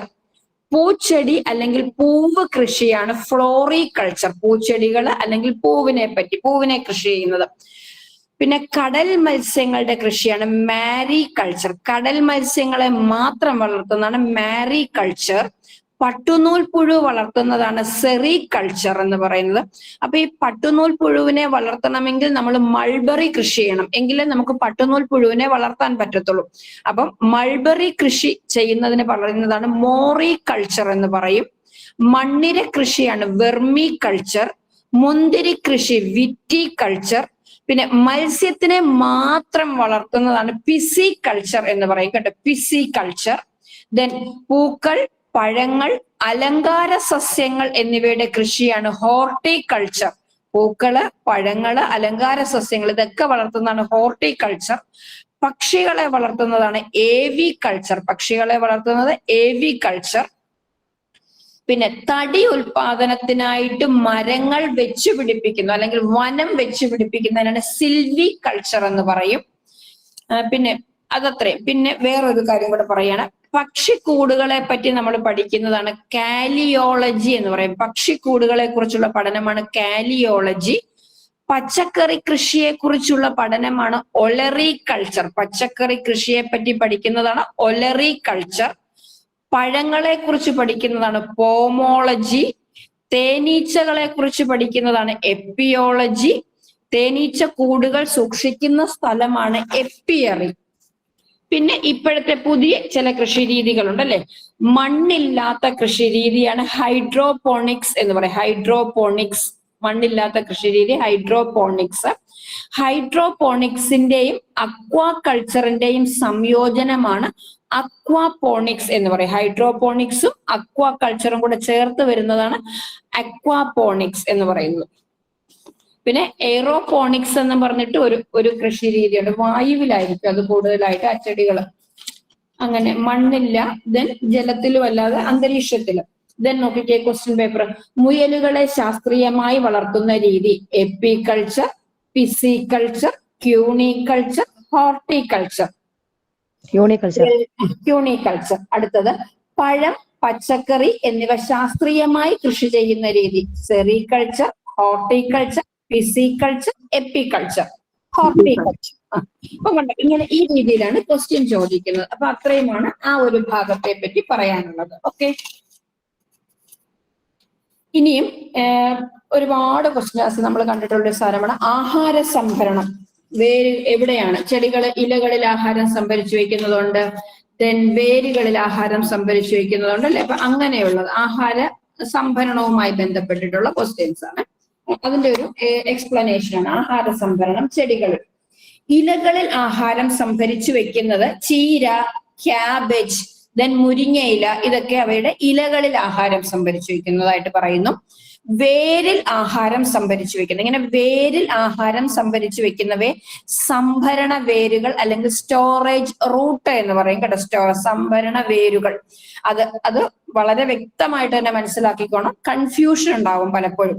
മരച്ചീനി, മധുരക്കിഴങ്ങ്, ബീട്രൂട്ട്, ക്യാരറ്റ്, റാഡിഷ്, ശതാവരി, അസ്പരാഗസ് എന്ന് പറയത്തില്ല, ശതാവരി, ദെൻ കൂർക്ക, ദെൻ ചൈനീസ് പൊട്ടറ്റോ എന്ന് പറയുന്ന ചീവക്കിഴങ്ങ് അല്ലെങ്കിൽ കൂർക്ക എന്ന് പറയും. ഇപ്പൊ അത് കൂടുതലായിട്ട് ഈ സമയത്ത് അത് ഉള്ളതാണ്, മാർക്കറ്റിൽ അറിയാമായിരിക്കും നിങ്ങൾക്ക്. അപ്പൊ എന്തൊക്കെയാണ് സംഭരണ വേരുകളാണ്? മരച്ചീനി, മധുരക്കിഴങ്ങ്, ബീട്രൂട്ട്, ക്യാരറ്റ്, റാഡിഷ്, ശതാവരി, കൂർക്ക. ദെൻ രൂപാന്തരം പ്രാപിച്ച ആഹാരം സംഭരിച്ചു വെക്കുന്ന മണ്ണിനിടയിൽ കാണുന്ന കാണ്ഡങ്ങളാണ് ഭൂകാണ്ഡങ്ങൾ എന്ന് പറയുന്നത്. എന്താണ്? രൂപാന്തരം പ്രാപിച്ച ആഹാരം സംഭരിച്ചു വെക്കുന്ന മണ്ണിനടിയിൽ കാണുന്ന കാണ്ഡങ്ങളാണ് ഭൂകാണ്ഡങ്ങൾ. അവയ്ക്ക് ഉദാഹരണമാണ് ഉരുളക്കിഴങ്ങ്, ചേമ്പ്, ചേന, മഞ്ഞൾ, ഇഞ്ചി, കൂവ. ആരോ റൂട്ട്, അതാണ് കൂവ എന്ന് പറയുന്നത്. ഇതൊക്കെ എന്താണ്? ഭൂകാണ്ഡങ്ങളാണ്, സ്റ്റോറേജ് സ്റ്റെംസ് ആണ് ഇതെല്ലാം. പിന്നെ ഉള്ളി, വെളുത്തുള്ളി, ലില്ലി ഇവയിലൊക്കെ ശൽക്ക ഇലകളിലാണ് ആഹാരം സംഭരിച്ചിരിക്കുന്നത്. ശൽക്ക ഇലകൾ അല്ലെങ്കിൽ ശൽക്ക പത്രങ്ങളിലാണ്. കോൺസ് ആണ് അതൊക്കെ. കോൺ, ബൾബ് എന്ന് പറയും, ബൾബ്. അപ്പൊ അവ എവിടെയാണ് ആഹാരം സംഭരിച്ചിരിക്കുന്നത്? ശൽക്ക ഇലകളിൽ. ഇതിങ്ങനെ ക്വസ്റ്റ്യൻ ചോദിക്കുന്ന ഒരു മോഡൽ ക്വസ്റ്റ്യൻ ഞാൻ പറയാം. ആഹാര സംഭരണവുമായി ബന്ധപ്പെട്ട് കൂട്ടത്തിൽ പെടാത്തതിനെ കണ്ടെത്തുക എന്ന് പറഞ്ഞിട്ട് ഒരു ക്വസ്റ്റ്യൻ ചോദിച്ചിട്ടുണ്ട്. മരച്ചീനി, ഉരുളക്കിഴങ്ങ്, ബീട്രൂട്ട്, ക്യാരറ്റ്. മരച്ചീനി, ഉരുളക്കിഴങ്ങ്, ബീട്രൂട്ട്, ക്യാരറ്റ്. ഉരുളക്കിഴങ്ങാണ്. എസ് ബി ആണ് അതിന്റെ ആൻസർ. അതെന്തുകൊണ്ടാണ്? ഉരുളക്കിഴങ്ങ് എന്താണ്? ഭൂകാണ്ഡമാണ്. സ്റ്റോറേജ് സ്റ്റെമ്മും ബാക്കിയൊക്കെ സ്റ്റോറേജ് റൂട്ടുമാണ്. ഓക്കെ, ഇതാണ് അതിനെപ്പറ്റി പറയാനുള്ള ഒരു കാര്യം. ഓക്കെ, ഇനി അടുത്തത് ബീജാങ്കുരണം എന്ന് പറയുന്ന ഒരു ഭാഗം നോക്കാം. ബീജാങ്കുരണം എന്ന് പറയുന്ന ഒരു ഭാഗമാണ്. അപ്പൊ നമുക്കറിയാം എന്താണ് ബീജാങ്കുരണം. അനുകൂല സാഹചര്യത്തിൽ വിത്തിനകത്തുള്ള ഭ്രൂണം തൈച്ചെടിയായി മാറുന്ന പ്രക്രിയയാണ് ബീജാങ്കുരണം എന്ന് പറയുന്നത്. വിത്ത് മുളയ്ക്കുമ്പോൾ ആദ്യം പുറത്തു വരുന്നത് ബീജമൂലം അല്ലെങ്കിൽ റാഡിക്കിൾ ആണ്. പരീക്ഷയ്ക്ക് ചോദിച്ചിട്ടുള്ള ക്വസ്റ്റ്യൻ ആണ്. വിത്ത് മുളയ്ക്കുമ്പോൾ ആദ്യം പുറത്തു വരുന്നത് ബീജമൂലം അഥവാ റാഡിക്കിൾ. അതാണ് പിന്നീട് വേരായിട്ട്, ചെടിയുടെ വേരായിട്ട് മാറുന്നത് ഇറാഡിക്കിൾ ആണ്. അടുത്തത് കാണ്ഡമായി പിന്നീട് വളർന്നു വരുന്ന ഭാഗമാണ് ബീജശീർഷം അഥവാ പ്ലിയുമ്യൂൾ എന്ന് പറയും. ബീജശീർഷം അഥവാ പ്ലിയുമ്യൂൾ. പിന്നെ അടുത്തതൊന്നാണ് വിത്തിനുള്ളിൽ കാണുന്ന കട്ടിയുള്ള ഇലകൾ പോലെയുള്ള ഭാഗമാണ് ബീജപത്രം. എന്താണ്? വിത്തിനുള്ളിൽ കാണുന്ന കട്ടിയുള്ള ഇലകൾ പോലെയുള്ള ഭാഗമാണ് ബീജപത്രം എന്ന് പറയുന്നു. ഈ ബീജപത്രത്തിന്റെ ജോലി എന്താണെന്നറിയാമോ? വിത്ത് മുളയ്ക്കുമ്പോൾ വിത്തിനാവശ്യമായ ഭക്ഷണം സൂക്ഷിച്ചിരിക്കുന്നത് ബീജപത്രത്തിലാണ്. പക്ഷെ പിന്നെ ഈ ചെടി ഇങ്ങനെ വളർന്നു വന്നു കഴിയുമ്പോൾ ഈ ബീജപത്രം അങ്ങനെ ശുഷ്കിച്ച് ഉണങ്ങി അങ്ങ് കൊഴിഞ്ഞു പോവുകയും ചെയ്യും. അപ്പൊ അതിനകത്തിലെ ആഹാരമൊക്കെ ആ ചെടി വലിച്ചെടുത്ത് കഴിയുമ്പോൾ അതങ്ങ് കൊഴിഞ്ഞു പോവുകയും ചെയ്യും. ഇതാണ് ആഹാരം, ബീജാങ്കുരണം. അപ്പൊ ബീജാങ്കുരണം എന്താണെന്ന് പറഞ്ഞു. ആദ്യം പുറത്തു വരുന്നത് ബീജമൂലം അഥവാ റാഡിക്കിൾ ആണ്. അത് പിന്നീട് വേരായി മാറുന്നു. അടുത്തത് കാണ്ഡമായിട്ട് മാറുന്ന ഭാഗമാണ് ബീജശീർഷം അഥവാ പ്ലിമ്യൂൾ. ദെൻ പിന്നെ പറഞ്ഞത് ബീജപത്രം എന്താണെന്ന് പറഞ്ഞു. ഓക്കെ, ഇനി അടുത്തത് വിത്ത് വിതരണമാണ്. വിത്ത് വിതരണം എങ്ങനെയാണ് ചെടികളുടെ വിത്ത് വിതരണം ചെയ്യപ്പെടുന്നത് എന്നാണ് കേട്ടോ. ഓക്കെ, കാറ്റിലൂടെ വിത്ത് വിതരണം നടത്തുന്ന സസ്യങ്ങൾ. കാറ്റടിക്കുമ്പോൾ ഒരു ചെടിയിൽ നിന്ന് ആ വിത്ത് മറ്റു സ്ഥലങ്ങളിലേക്ക് പോയി അവിടെ കിടന്ന് കിളിക്കും. അത് അപ്പൂപ്പൻ താടി, ദെൻ പരുത്തി, മഹാഗണി, എരുക്ക്, മുരിങ്ങ. ഇതൊക്കെയും കാറ്റിലൂടെ വിത്ത് വിതരണം നടത്തുന്ന സസ്യങ്ങളാണ്. ദെൻ ജലത്തിലൂടെ വിത്ത് വിതരണം നടത്തുന്നതാണ് തേങ്ങയും ഒതളങ്ങയും. തേങ്ങ, ഒതളങ്ങ ഇത് രണ്ടും ജലത്തിലൂടെ വിത്ത് വിതരണം. അത് വളരെ കറക്റ്റായിട്ട് ഓർത്തു വെച്ചോണം. വിത്ത് വിതരണം, സീഡ് ഡിസ്പേഴ്സൽ എന്നാണ് അത് ഇംഗ്ലീഷ്. Seed dispersal. ജലത്തിലൂടെ വിത്ത് വിതരണം നടത്തുന്ന സസ്യങ്ങളാണ് തേങ്ങയും ഒതളങ്ങയും. ജന്തുക്കൾ വഴി വിത്ത് വിതരണം നടത്തുന്ന സസ്യങ്ങളാണ് ആൽമരം, പേര, അസ്ത്രപ്പുല്ല്. ദെൻ പൊട്ടിത്തെറിച്ച് വിത്ത് വിതരണം നടത്തുന്ന സസ്യങ്ങളാണ് വെണ്ട, കാശിത്തുമ്പ. ഇതൊക്കെ ഇത് വിത്ത് വിതരണത്തെ പറ്റിയാണ് പറഞ്ഞത്. അടുത്തത് ഇതേപോലെ തന്നെയാണ് പരാഗണം. കാറ്റിലൂടെ വിത്ത് വിതരണം നടത്തുന്നതാണ് അപ്പൂപ്പൻ താടി, പരുത്തി, മഹാഗണി, എരിക്ക്, മുരിങ്ങ. അപ്പൂപ്പൻ താടി, പരുത്തി, മഹാഗണി, എരിക്ക്, മുരിങ്ങ. ഓക്കെ, ഇനി അടുത്തത് പരാഗണമാണ്. എങ്ങനെ പരാഗണം നടത്തുന്നു എന്നുള്ളതാണ് കേട്ടോ. ജലം വഴി പരാഗണം നടത്തുന്നതിന് പറയുന്ന പേരാണ് ഹൈഡ്രോഫില്ലി എന്ന് പറയും. ജലം വഴി പരാഗണം നടക്കുന്നതാണ് ഹൈഡ്രോഫില്ലി. അതിന് ഉദാഹരണമാണ് ഹൈഡ്രില്ല വാലസ്നേറിയ എന്ന് പറയുന്ന രണ്ട് സസ്യങ്ങള്. ഹൈഡ്രില്ല വാലസ്നേറിയ. അടുത്തത് കാറ്റ് വഴിയുള്ള പരാഗണം. അതിന് പറയുന്നത് അനിമോഫില്ലി എന്നാണ് പറയുന്നത്. അനിമോഫില്ലി കാറ്റ് വഴി. അത് ഗോതമ്പ്, നെല്ല്, തെങ്ങ് ഇതൊക്കെ കാറ്റ് വഴിയാണ് പരാഗണം നടക്കുന്നതാണ്. അത് ഓർത്ത് വെച്ചോണേ, പരാഗണം നടക്കുന്നത്. പിന്നെ പക്ഷികൾ വഴിയുള്ള പരാഗണത്തിന് പറയുന്ന പേരാണ് ഓർണിത്തോഫില്ലി എന്ന് പറയും. പക്ഷികൾ വഴിയുള്ള പരാഗണമാണ് ഓർണിത്തോഫില്ലി. അത് ഒരുപാട് അറിയാലോ നമുക്കിപ്പോ. പിന്നെ മുളക്, കാന്താരി മുളക്, അങ്ങനെ പല സാധനങ്ങളും പക്ഷികൾ വഴി ഈ എന്താ പറയുക നമ്മുടെ ഈ കുരുവിയൊക്കെ ഇല്ലേ, ആ കുരുവിയൊക്കെ ഇങ്ങനെ തേൻ കുടിച്ചിട്ട് ഒരു സസ്യത്തിൽ നിന്ന് അടുത്ത സസ്യത്തിലേക്കൊക്കെ പോകുന്നുടനെ അവിടെ പരാഗണം നടക്കും. ദെൻ ജന്തുക്കൾ വഴിയുള്ള പരാഗണമാണ് സൂഫിലി എന്ന് പറയും. സൂഫിലി. ദെൻ ഷഡ്പദങ്ങൾ വരെയുള്ള പരാഗണമാണ് എൻഡമോഫിലി. നമുക്കറിയാമല്ലോ ബട്ടർഫ്ലൈ ഒരു പൂവിൽ തേൻ കുടിച്ചിട്ട് അടുത്ത പൂവിലേക്ക് പറന്നു പോകുമ്പോൾ അതുവഴി പരാഗണം നടക്കും. ഷഡ്പദം അതാണ് ബട്ടർഫ്ലൈ ഉണ്ട്. ദെൻ തേനീച്ച, ഇതൊക്കെ എൻഡമോഫിലി. മഴയിലൂടെ പരാഗണം നടക്കുന്ന സസ്യമാണ് കുരുമുളക്. മഴയിലൂടെ പരാഗണം നടക്കുന്ന സസ്യമാണ് കുരുമുളക്. മഴയിലൂടെ പരാഗണം നടക്കുന്ന സസ്യം. ദെൻ അടുത്തത് കൃത്രിമ പരാഗണത്തിലൂടെ മാത്രം കായ് പിടിക്കുന്ന സസ്യമാണ് വാനില. എന്താണ്? കൃത്രിമ പരാഗണത്തിലൂടെ മാത്രം കായ പിടിക്കുന്ന സസ്യമാണ് വാനില. അപ്പൊ ഒരു ക്വസ്റ്റ്യൻ കേട്ടോളൂ, ഒരു പ്രീവിയസ് ക്വസ്റ്റ്യൻ ആണ്. സസ്യങ്ങളും അവയുടെ പരാഗണ രീതിയും സംബന്ധിച്ച് താഴെ തന്നിരിക്കുന്നവയിൽ നിന്നും ശരിയായ ജോഡി കണ്ടെത്തുക. ഓപ്ഷൻ എ തെങ്ങ്, കാറ്റ്, അതായത് തെങ്ങില് കാറ്റ് വഴി പരാഗണം നടക്കുന്നു. ഓപ്ഷൻ ബി കുരുമുളക്, ഷഡ്പദം. ഓപ്ഷൻ സി വാലിസ്നേറിയ, ഷഡ്പദം. ദെൻ ആമ്പൽ, ജലം. ഇതാണ് കൊടുത്തിരിക്കുന്നത്. അതിനകത്തില് ഏതാണ്? തെങ്ങ്, കാറ്റ് വഴി. ഓപ്ഷൻ എ ആണ് അതിന്റെ കറക്റ്റ് ആൻസർ. ഓക്കെ, അപ്പൊ ഈ ഒരു തരത്തിലാണ് അവിടെ ചോദ്യം ചോദിക്കാൻ സാധ്യതയുള്ളത്. ഇങ്ങനെ വരാം. അപ്പൊ അത് തിരിഞ്ഞു പോകരുത്. വിത്ത് വിതരണവും പരാഗണവും രണ്ടാണ്. അത് കറക്റ്റ് ആയിട്ട് തന്നെ മനസ്സിലാക്കി വെച്ചോണം. ഓക്കെ, ഇനി അടുത്ത ഒരു ഭാഗം എന്ന് പറയുന്നത് ദെൻ എപ്പോഴും നമുക്ക് ചോദിക്കുന്ന ഒരു ഭാഗമുണ്ട് മിക്കവാറും ക്വസ്റ്റ്യൻസിനകത്ത്. ഊർജ പരിവർത്തനം, അതായത് ഊർജം ഒരു രൂപത്തിൽ നിന്ന് അടുത്ത രൂപത്തിലേക്ക് മാറുന്നത്, ഊർജ പരിവർത്തനം. അതൊന്ന് പറയാം. ഊർജ പരിവർത്തനം. പ്രകാശ സംശ്ലേഷണത്തിൽ പ്രകാശോർജം രാസോർജമായി മാറുകയാണ്. പ്രകാശ സംശ്ലേഷണത്തിലെ പ്രകാശോർജം എന്തായി മാറുന്നു? രാസോർജമായി മാറുന്നു. ഇലക്ട്രിക് ഹീറ്ററിൽ വൈദ്യുതോർജം താപോർജമായി മാറുന്നു.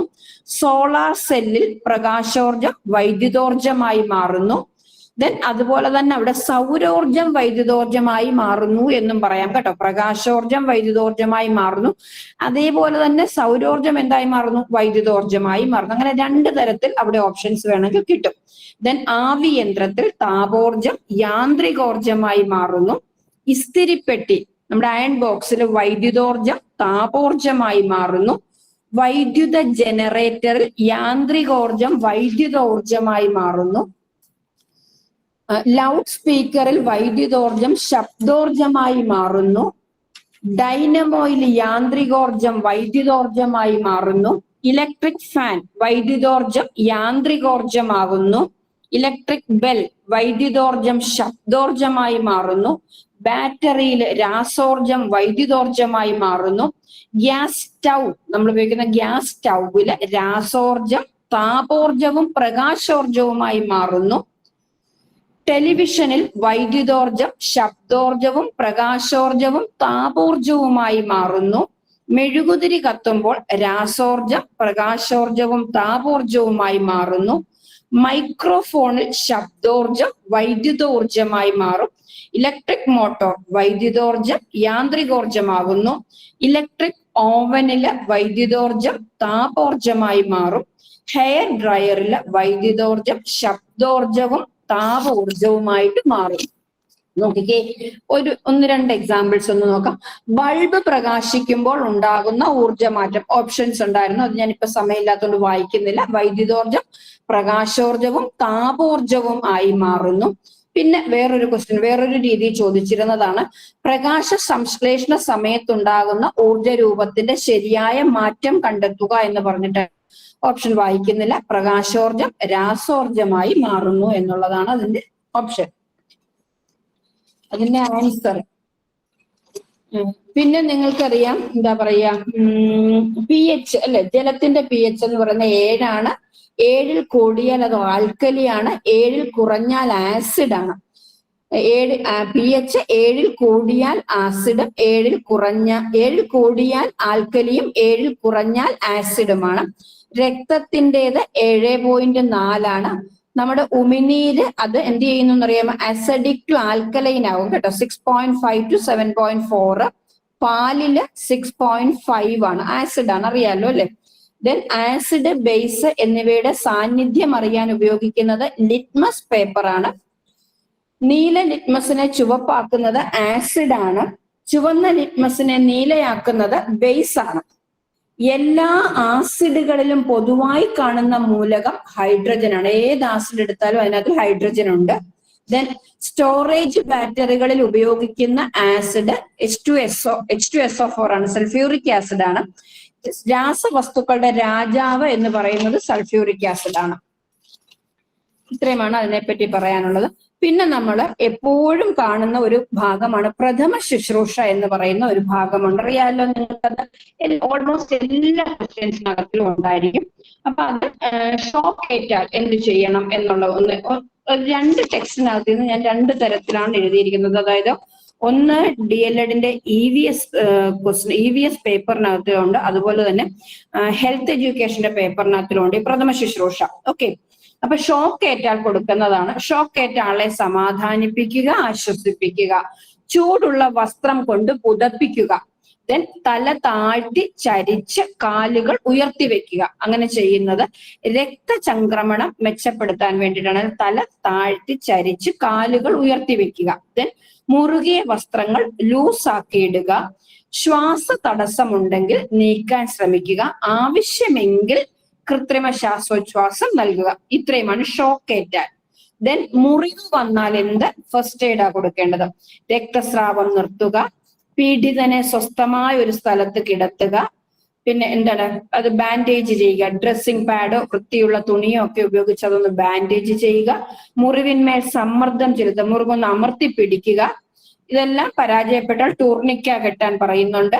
പിന്നെ ആ മുറിവിന്റെ ഭാഗത്ത് രക്തം കട്ട പിടിച്ചിരിക്കും, അത് ഒരിക്കലും എടുത്തു കളയാൻ ശ്രമിക്കരുത്. പിന്നെ ഉളുക്ക്, പരിക്കേറ്റ ഭാഗം ആശ്വാസകരമായി വെക്കുക, ചലനമുണ്ടാകാതെ ഉയർത്തി വെക്കുക, ബാൻഡേജ് കൊണ്ട് മുറുക്കി കെട്ടുക, തണുത്ത വെള്ളം ഒഴിച്ച് ബാൻഡേജ് നനച്ചു കൊടുക്കുക. പിന്നെ അസ്ഥിഭംഗം ഉണ്ടായാൽ അവിടെയും അനക്കാതെ വെക്കണം അസ്ഥിഭംഗമുണ്ടായ ഭാഗം. പിന്നെ നമ്മൾ ആ പീഡിതനെ ഒരു ഭാഗത്തു നിന്നും മറ്റൊരു ഭാഗത്തേക്ക് മാറ്റുമ്പോൾ ആ അസ്ഥിഭംഗം ഉണ്ടായ ഭാഗം ചലനരഹിതമായി സൂക്ഷിക്കണം. രക്തസ്രാവം ഉണ്ടെങ്കിൽ അത് തടയണം. അതിന് നമ്മൾ മുറിവിന്റെ പ്രഥമ ശുശ്രൂഷ കൊടുക്കണം. അടിയന്തര വൈദ്യസഹായം നൽകുക. ദെൻ വൈദ്യുതാഘാതം, ആദ്യം തന്നെ മെയിൻ സ്വിച്ച് ഓഫ് ചെയ്യുക എന്നുള്ളതാണ്. അത് ഓഫാക്കാൻ നമുക്ക് പറ്റിയില്ലെങ്കിൽ എന്തെങ്കിലും വൈദ്യുതി കടത്തിവിടാത്ത എന്തെങ്കിലും വസ്തു ഉപയോഗിച്ചുകൊണ്ട് ആ പീഡിതനെ വൈദ്യുത സമ്പർക്കത്തിൽ നിന്നും വിടുവിക്കുക. ദെൻ അദ്ദേഹം ശരിയായി ശ്വാസോച്ഛ്വാസം നടത്തുന്നില്ലെങ്കിൽ കൃത്രിമ ശ്വാസോച്ഛ്വാസം നൽകുക. പൊള്ളലുണ്ടെങ്കിൽ അതിനുള്ള പ്രഥമ ശുശ്രൂഷ നൽകണം. പിന്നെ പൊള്ളലിന്റെ പ്രഥമ ശുശ്രൂഷയെ പറ്റി പറയുന്നത്, പൊള്ളലേറ്റ ഭാഗത്ത് സ്പർശിക്കരുത്. ഒരു തരത്തിലുള്ള ലോഷനും ചിലര് പേസ്റ്റ് അതൊക്കെ എടുത്തു വെച്ച് പരട്ടും. അങ്ങനത്തെ യാതൊരു സാധനങ്ങളും പരട്ടരുത്. എരിഞ്ഞ വസ്ത്രാംശങ്ങൾ പൊള്ളിയ ഭാഗത്തുണ്ടെങ്കിൽ അത് മാറ്റരുത്. കുമിള ഉണ്ടായിട്ടുണ്ടെങ്കിൽ അത് പൊട്ടിക്കരുത്. പിന്നെ രോഗാണുവിമുക്തമായ അല്ലെങ്കിൽ വൃത്തിയുള്ള തുണി ഉപയോഗിച്ച് പൊള്ളിയ ഭാഗം ഒന്ന് പൊതിയുക. പൊള്ളലേറ്റ ഭാഗം ചലിക്കാതിരിക്കുക, വൈദ്യസഹായം നൽകുക. പൊള്ളലേറ്റ ഭാഗത്ത് തണുത്ത വെള്ളം ഒഴിക്കാം കേട്ടോ. അതൊരു ഒരു തവണ ചോദിച്ചിട്ടുണ്ടായിരുന്നു കേട്ടോ, ഏതാ ശരിയെന്നും പറഞ്ഞിട്ട്. നേരിയ പൊള്ളലൊക്കെ ആണെന്നുണ്ടെങ്കിൽ അവിടെ നമുക്ക് ചെറിയ തണുത്ത വെള്ളം ഒഴിച്ചു കൊടുക്കാം. പിന്നെ പാമ്പ് കടിച്ചാൽ ഉണ്ടാകുന്ന പ്രഥമ ശുശ്രൂഷയാണ് നമ്മൾ രോഗിയെ ശാന്തനായിട്ട് കിടത്തുക. പേടിപ്പിക്കാൻ പാടില്ല. പേടിപ്പിക്കുമ്പോൾ എന്തുണ്ടാകും? ബ്ലഡ് സർക്കുലേഷൻ വളരെ വല്ലാണ്ട് കൂടുകയും വേഗം വെനം വ്യാപിക്കുകയും ചെയ്യും. കടിയേറ്റ ഭാഗം അനങ്ങാതെ നിശ്ചലമാക്കി വെക്കുക. പിന്നെ ഉള്ളത് കൂടുതൽ മുറുകാത്ത രീതിയിൽ എന്ത് ചെയ്യുക? ബാൻഡേജ് അല്ലെങ്കിൽ തുണി ആ മുറിവായുടെ മുകൾ ഭാഗത്തായിട്ട് കെട്ടിക്കൊടുക്കുക. ഇത്രയും കാര്യങ്ങളാണ്. ചിലർ പറയാം അവിടെ ഇങ്ങനെ ബ്ലേഡ് കൊണ്ട്, അതൊക്കെ ഓപ്ഷന് ചോദിക്കുന്നുണ്ട്, ബ്ലേഡ് കൊണ്ട് ഇങ്ങനെ മുറിച്ച് ആ ബ്ലഡ് കളയുക, അങ്ങനെയൊന്നും ചെയ്യരുത്. ഇത്രയുമാണ് പ്രഥമ ശുശ്രൂഷയുമായിട്ട് ബന്ധപ്പെട്ട് പറയാനുള്ള കാര്യങ്ങൾ. അപ്പൊ അത് നന്നായിട്ട് ഓർത്തു വെക്കേണ്ട ഒരു ഭാഗമാണ് പ്രഥമ ശുശ്രൂഷ. പിന്നെ ഇനിയും ഉള്ള ഭാഗങ്ങൾ ദെൻ ഉത്തോലകം എന്ന് പറയുന്ന ഒരു ഭാഗം അറിയാമല്ലോ. ഉത്തോലകം അഥവാ ലിവർ എന്ന് പറയുന്ന ഒരു ഭാഗത്തെ പറ്റി ചോദിക്കാം. അത് 1ാം വർഗ ഉത്തോലകം അല്ലെങ്കിൽ ഫസ്റ്റ് ഓർഡർ ലിവർ എന്ന് പറയുന്നതിന് ഉദാഹരണങ്ങൾ ഏതൊക്കെയാണെന്നൊന്ന് കേട്ടോണം. കത്രിക, സീസോ, പ്ലെയർ, കപ്പി, നഖം വെട്ടി, ത്രാസ്. ഇതിന്റെ ധാരം മധ്യത്തിലായിരിക്കും വരുന്നത്. രണ്ടാം വർഗ ഉത്തോലകം, സെക്കൻഡ് ഓർഡർ ലിവറിന് ഉദാഹരണങ്ങളാണ് പാക്കുവെട്ടി, നാരങ്ങാഞ്ഞക്കി, സോഡ ഓപ്പണർ, വീൽ ബാരോ. മൂന്നാം വർഗ ഉത്തോലകമാണ് ഉദാഹരണങ്ങളാണ് ഐസ് ടോങ്സ്, ചവണ, ചൂണ്ട, ഫോസപ്സ്. ഇതൊക്കെ മൂന്നാം വർഗ ഉത്തോലകമാണ്. ഉത്തോലക തത്വം ആവിഷ്കരിച്ചത് ആർക്കിമിഡീസ് ആണ്. ഉത്തോലക തത്വം ആവിഷ്കരിച്ച ശാസ്ത്രജ്ഞൻ ആർക്കിമിഡീസ്. ഇനി ചലനം, ഉദാഹരണങ്ങൾ മാത്രം. ചലന നിയമം ആവിഷ്കരിച്ചത് ന്യൂട്ടൺ ആണ്. ദോലനം എന്ന് പറയുന്നത് ഓസിലേഷൻ, അതിന്റെ ഉദാഹരണമാണ് ക്ലോക്കിന്റെ പെൻഡുലത്തിന്റെ ചലനം, ഊഞ്ഞാലിന്റെ ചലനം, സിമ്പിൾ പെൻഡുലം, വാഹനത്തിലെ വൈപ്പറിന്റെ ചലനം. ഇതെല്ലാം ദോലനമാണ്. അതായത് ഒരു നിശ്ചിത ബിന്ദുവിനെ ആധാരമാക്കി ഒരു വസ്തുവിന്റെ മുന്നോട്ടും പിന്നോട്ടുമുള്ള ചലനമാണ് ദോലനം. പിന്നെ നേർരേഖാ ചലനം, അതിന് ഉദാഹരണമാണ് ഞെട്ടറ്റ് വീഴുന്ന മാമ്പഴം, ലിഫ്റ്റ്. ദെൻ വക്രരേഖാ ചലനം, ദൂരേക്കെറിയുന്ന കല്ലിന്റെ പതനം. ഭ്രമണം, അതിന് ഉദാഹരണമാണ് ഭൂമിയുടെ ഭ്രമണം, കറങ്ങുന്ന ഫാനിന്റെ ചലനം, ഷാർപ്പനർ ഉപയോഗിച്ച് പെൻസിൽ കൂർപ്പിക്കുന്നത്. ഏറ്റവും കൂടുതൽ ഈ ഒരു ഉദാഹരണമാണ് ചോദിച്ചിരിക്കുന്നത്. ഷാർപ്പനർ ഉപയോഗിച്ച് പെൻസിൽ കൂർപ്പിക്കുന്നത് ഭ്രമണത്തിന് ഉദാഹരണമാണ് കേട്ടോ. പിന്നെ പമ്പരം, സ്പിന്നിങ് ടോപ്പ്, അതും ഭ്രമണമാണ്. പരിക്രമണം എന്ന് പറയുന്നത് എന്താണ്, കറങ്ങുന്ന വസ്തുവിന്റെ അക്ഷം വസ്തുവിന് പുറത്ത്, ഭൂമി സൂര്യനെ പ്രദക്ഷിണം ചെയ്യുന്നത് പരിക്രമണത്തിന് ഉദാഹരണമാണ്. ഇലക്ട്രോൺ കറങ്ങുന്നത്, അതായത് ഇലക്ട്രോൺ, പ്രോട്ടോൺ, ന്യൂട്രോൺ, അതിലെ ഇലക്ട്രോൺ കറങ്ങുന്നത് ഒരേ സമയം ഭ്രമണവും പരിക്രമണവുമാണ്. പിന്നെ വർത്തുള ചലനം അഥവാ സർക്കുലർ മോഷൻ എന്ന് പറയുന്നത് ഒരു ചരടിൽ കെട്ടിക്കറക്കുന്ന കല്ല്, അല്ലെ, ഒരു ചരടിൽ ഒരു കല്ല് കെട്ടി നമ്മളിങ്ങനെ കറക്കിയാൽ അതെന്താണ്, വൃത്തപാതയിൽ കൂടിയാണ് ചലിക്കുന്നത്. അത് വർത്തുള ചലനമാണ്. ജൈൻ വീലിന്റെ ചലനം, കോമ്പസ് ഘടിപ്പിച്ച പെൻസിലിന്റെ ചലനം, ഇതൊക്കെ വർത്തുള ചലനമാണ് കേട്ടോ. പിന്നെ ക്രമാവർത്തന ചലനം അല്ലെങ്കിൽ പീരിയോഡിക് മോഷൻ, ഒരു ക്രമമായ ഇടവേളയിൽ ആവർത്തിക്കുന്നത്, അത് ഭൂമിയുടെ ഭ്രമണം, ക്ലോക്കിന്റെ പെൻഡുലത്തിന്റെ ചലനം, ട്യൂണിംഗ് ഫോർക്ക് തട്ടുമ്പോൾ ഉണ്ടാകുന്ന പ്രകമ്പനം, ദെൻ ഊഞ്ഞാലാടുന്നത്, ഇതൊക്കെ ക്രമാവർത്തന ചലനമാണ്.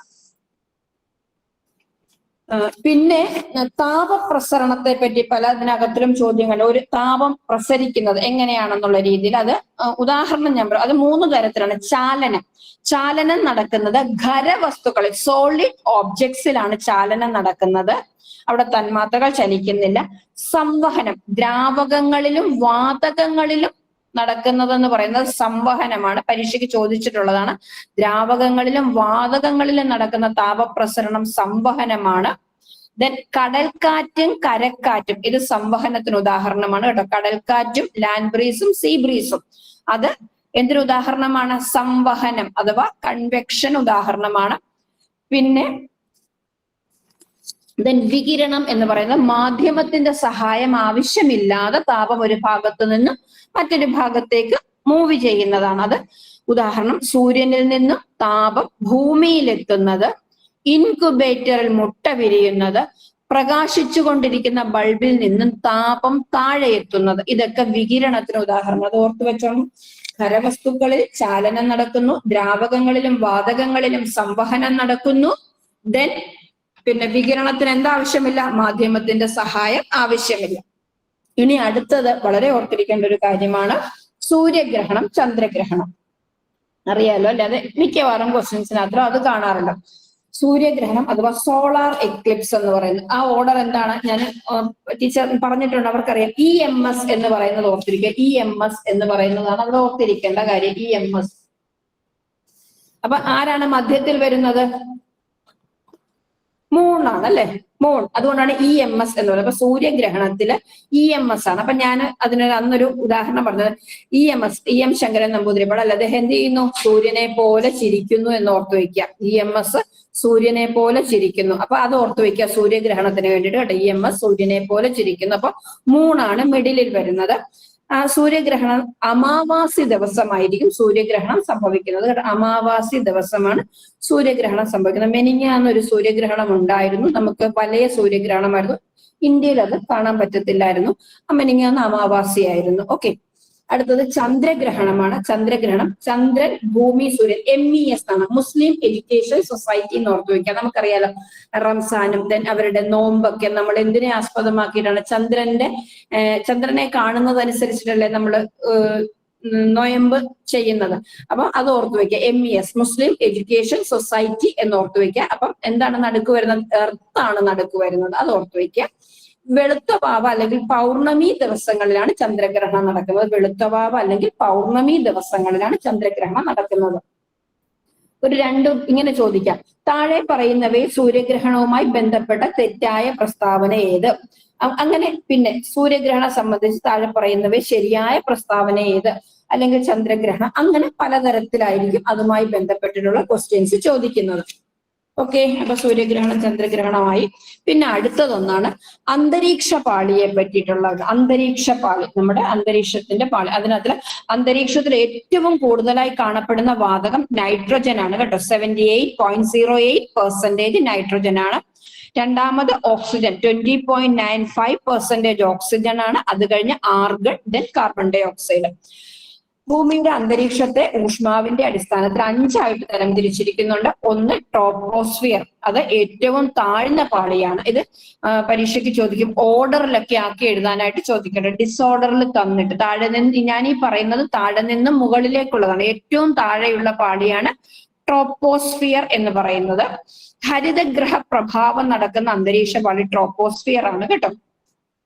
ദെൻ അതിൽ മുകളിൽ നിന്ന് താഴേക്ക് താഴെ നിന്ന് മുകളിലേക്ക് പോകുമ്പോൾ താപനില കുറയുകയാണ്. അപ്പൊ ഏറ്റവും താഴെ ചൂട് കൂടുതലും, മുകളിൽ ചൂട് കുറവുമായിരിക്കും. രണ്ടാമത്തെ പാളിയാണ് സ്ട്രാറ്റോസ്ഫിയർ എന്ന് പറയുന്നത്. അത് ഓസോൺ പാളി സ്ഥിതി ചെയ്യുന്ന അന്തരീക്ഷ പാളിയാണ് കേട്ടോ. ഓസോൺ പാളി സ്ഥിതി ചെയ്യുന്ന അന്തരീക്ഷ പാളിയാണ് സ്ട്രാറ്റോസ്ഫിയർ.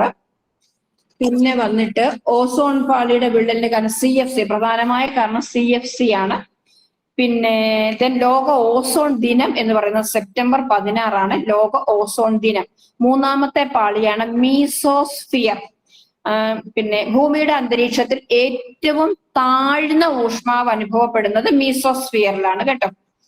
പിന്നെ ഉൽക്കകൾ കത്തുന്നത്, ഭൂമിയുടെ അന്തരീക്ഷത്തിലേക്ക് ഉൽക്കകൾ പ്രവേശിക്കുമ്പോൾ അവ കത്തിപ്പോകുന്നത് ഈ മീസോസ്ഫിയറിൽ വെച്ചിട്ടാണ്. അതുകൊണ്ട് അവയെ ഉൽക്കാവർഷ പ്രദേശം എന്നറിയപ്പെടുന്നു. അടുത്തത് തെർമോസ്ഫിയർ ആണ്. അതെന്ന് പറയുന്നത്, തെർമോസ്ഫിയർ ഉയരം കൂടുമ്പോൾ താപം വർദ്ധിക്കും. തെർമോസ്ഫിയറിന്റെ ഏറ്റവും താഴത്തെ ഭാഗത്തിന് അയണോസ്ഫിയർ എന്ന് പറയും. റേഡിയോ തരംഗങ്ങൾ അയണോസ്ഫിയറിലാണ് സഞ്ചരിക്കുന്നത്. ലാസ്റ്റ് പാളിയാണ് എക്സോസ്ഫിയർ. ഏറ്റവും മുകളിലത്തെ പാളിയാണ് എക്സോസ്ഫിയർ കേട്ടോ. അവിടെ 2500 ഡിഗ്രി സെൽഷ്യസ് വരെ താപനില ഉയരും. അപ്പൊ എങ്ങനെയാണ് ആ ഓർഡർ എന്ന് ഞാൻ ഒന്നുകൂടെ പറയാം. Troposphere, stratosphere, then mesosphere, thermosphere, exosphere, ഇത്രയുമാണ്. പിന്നെ അന്തരീക്ഷമർദ്ദം അളക്കുന്ന ഉപകരണം ബാരോമീറ്റർ ആണ്. ബാരോമീറ്റർ കണ്ടുപിടിച്ചത് ടോറിസെല്ലി ആണ് കേട്ടോ. അന്തരീക്ഷമർദ്ദം അളക്കുന്ന യൂണിറ്റ് മില്ലി ബാർ ആണ്. ഓക്കെ, ഇനി അടുത്ത ഒരു ഭാഗമാണ് നമ്മുടെ സൗരയൂഥം. സൗരയൂഥത്തെ പറ്റി ഒരുപാട് തരത്തിലുള്ള ക്വസ്റ്റ്യൻസ് ആണ് നമുക്ക് കാണാൻ പറ്റുന്നത്. നിങ്ങൾക്കറിയാം ഏതാണ് ഉപഗ്രഹങ്ങളെ പറ്റിയൊക്കെ ചോദിക്കുക. സൗരയൂഥത്തിലെ ഏറ്റവും വലിയ ഗോളം എന്ന് പറയുന്നത് സൂര്യനാണ്. ഭൂമിയോട് ഏറ്റവും അടുത്ത നക്ഷത്രമാണ്. സൂര്യനിൽ നിന്ന് പ്രകാശം ഭൂമിയിലെത്താൻ 8 മിനിറ്റും 20 സെക്കൻഡും എടുക്കും, അല്ലെങ്കിൽ 500 സെക്കൻഡ്. സൂര്യനിലെ ഏറ്റവും പ്രധാനപ്പെട്ട ഘടകം ഹൈഡ്രജൻ ആണ്. സൂര്യനിൽ ഊർജം ഉത്പാദിപ്പിക്കുന്നത് ന്യൂക്ലിയർ ഫ്യൂഷനിലൂടെയാണ്. പിന്നെ ഗ്രഹങ്ങളെ 2ആയിട്ട് തരംതിരിച്ചിട്ടുണ്ട്. അത് ഒന്ന് ടെറസ്ട്രിയൽ പ്ലാനറ്റ്സ് അല്ലെങ്കിൽ ഭൗമ പ്രകൃതമുള്ളവ, അത് ബുധൻ, ശുക്രൻ, ഭൂമി, ചൊവ്വ ആണ്. ദെൻ അടുത്തത് ജോവിയൽ പ്ലാനറ്റ്സ് അഥവാ വാതക ഭീമന്മാർ, ഗേഷ്യസ് പ്ലാനറ്റ്സ് എന്ന് പറയും. അത് വ്യാഴം, ശനി, യുറാനസ്, നെപ്റ്റ്യൂൺ ആണ്. അപ്പൊ ബുധനാണ് സൂര്യനോട് ഏറ്റവും അടുത്ത ഗ്രഹം. പിന്നെ ഏറ്റവും വേഗതയിൽ സൂര്യനെ അത് പരിക്രമണം ചെയ്യുന്നുണ്ട്. ഉപഗ്രഹങ്ങളില്ല. ശുക്രനെ പറ്റിയിട്ട് ഒരുപാട് കാര്യങ്ങൾ നമ്മൾക്കറിയാം. എന്തൊക്കെയാണ്? ഏറ്റവും തിളക്കമുള്ള ഗ്രഹമാണ് ശുക്രന്. പ്രഭാത നക്ഷത്രം, പ്രദോഷ നക്ഷത്രം എന്നൊക്കെ അറിയപ്പെടുന്നു ശുക്രന്. ഏറ്റവും ചൂട് കൂടിയ ഗ്രഹമാണ് ശുക്രൻ. ദെൻ പിന്നെ ഉപഗ്രഹങ്ങളില്ല ശുക്രന്. പിന്നെ ഭൂമി അറിയാമല്ലോ, ഏറ്റവും സാന്ദ്രത കൂടിയതാണ്. ദെൻ പടിഞ്ഞാറ് നിന്നും കിഴക്കോട്ട് ഭ്രമണം ചെയ്യുന്നു. ഭൂമിയുടെ ഭ്രമണമാണ് ദിനരാത്രങ്ങൾക്ക് കാരണമാകുന്നത്. പരിക്രമണം ഋതുഭേദങ്ങൾക്ക് കാരണമാകുന്നു. പിന്നെ വിഷുവങ്ങൾ, ഇക്വിനോക്സ്, 2 ദിവസമാണ് വിഷുവങ്ങൾ. മാർച്ച് 21, സെപ്റ്റംബർ 23 ഉപഗ്രഹം ചന്ദ്രനാണ്. പിന്നെ ചന്ദ്രനെ പറ്റി പറഞ്ഞാൽ ഉപഗ്രഹങ്ങളുടെ വലിപ്പത്തിൽ 5ാം സ്ഥാനമുണ്ട്. ചന്ദ്രനിൽ നിന്ന് പ്രകാശം ഭൂമിയിലെത്താൻ 1.3 സെക്കൻഡ്സ് എടുക്കുന്നുള്ളൂ. ചന്ദ്രനിൽ ഒരു പർവ്വത നിരയുണ്ട്, അതിന് പറയുന്ന പേര് മൗണ്ട് ബ്ലാങ്ക് എന്നാണ്. പിന്നെ ചൊവ്വ ചുവന്ന ഗ്രഹം എന്നറിയപ്പെടുന്നു. ചൊവ്വയുടെ ഉപരിതലത്തിൽ ഇരുമ്പിന്റെ അംശമാണ് ഈ ചുവപ്പ് കളറിന് കാരണമാകുന്നത്. അതുകൊണ്ട് അതിനെ തുരുമ്പിച്ച ഗ്രഹം എന്ന് പറയാറുണ്ട്. സൗരയൂഥത്തിൽ ഒരു അഗ്നിപർവ്വതമുണ്ട്, അതിന്റെ പേര് ഒളിമ്പസ് മോൺസ് എന്നാണ്. അത് ചൊവ്വയിലാണുള്ളത്. അതിന് 2 ഉപഗ്രഹങ്ങളുണ്ട്, കാണാതെ പഠിച്ചു വെച്ചോണം. ഫോബോസും ഡെമോസും. ചൊവ്വയുടെ ഉപഗ്രഹങ്ങളാണ് ഫോബോസും ഡെമോസും. അതിൽ കറുത്ത ചന്ദ്രൻ എന്നറിയപ്പെടുന്ന ഉപഗ്രഹമാണ് ഫോബോസ്. വ്യാഴത്തിനെ പറ്റി പറഞ്ഞാല് സൗരയൂഥത്തിലെ ഏറ്റവും വലിയ ഗ്രഹമാണ് വ്യാഴം. പിന്നെ വ്യാഴത്തിന്റെ അന്തരീക്ഷത്തിൽ ഹൈഡ്രജൻ ആണ് ഏറ്റവും കൂടുതലുള്ളത്. വ്യാഴത്തിന്റെ ഏറ്റവും വലിപ്പമേറിയ ഉപഗ്രഹങ്ങളാണ് ഗാനിമീഡ്, അയോ, യൂറോപ്പ, കാലിസ്റ്റോ. ഇവയെ ഗലീലിയൻ ഉപഗ്രഹങ്ങൾ എന്ന് വിളിക്കുന്നു. സൗരയൂഥത്തിലെ ഏറ്റവും വലിയ ഉപഗ്രഹം എന്ന് പറയുന്നത് ഗാനിമീഡാണ്. പിന്നെ ശനി വലിപ്പത്തിൽ 2ാം സ്ഥാനമാണ്. മനോഹരമായ വളയങ്ങളുണ്ട്.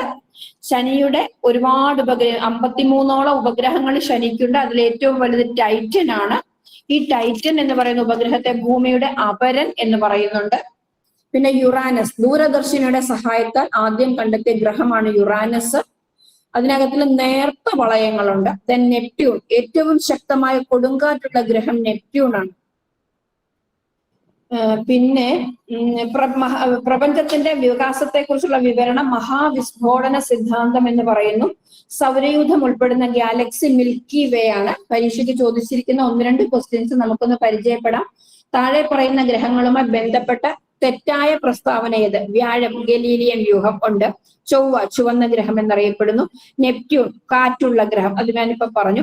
ശുക്രൻ വലിയ ഗ്രഹം, തെറ്റാണ്. ഏറ്റവും വലിയ ഗ്രഹം വ്യാഴമാണ്. Okay.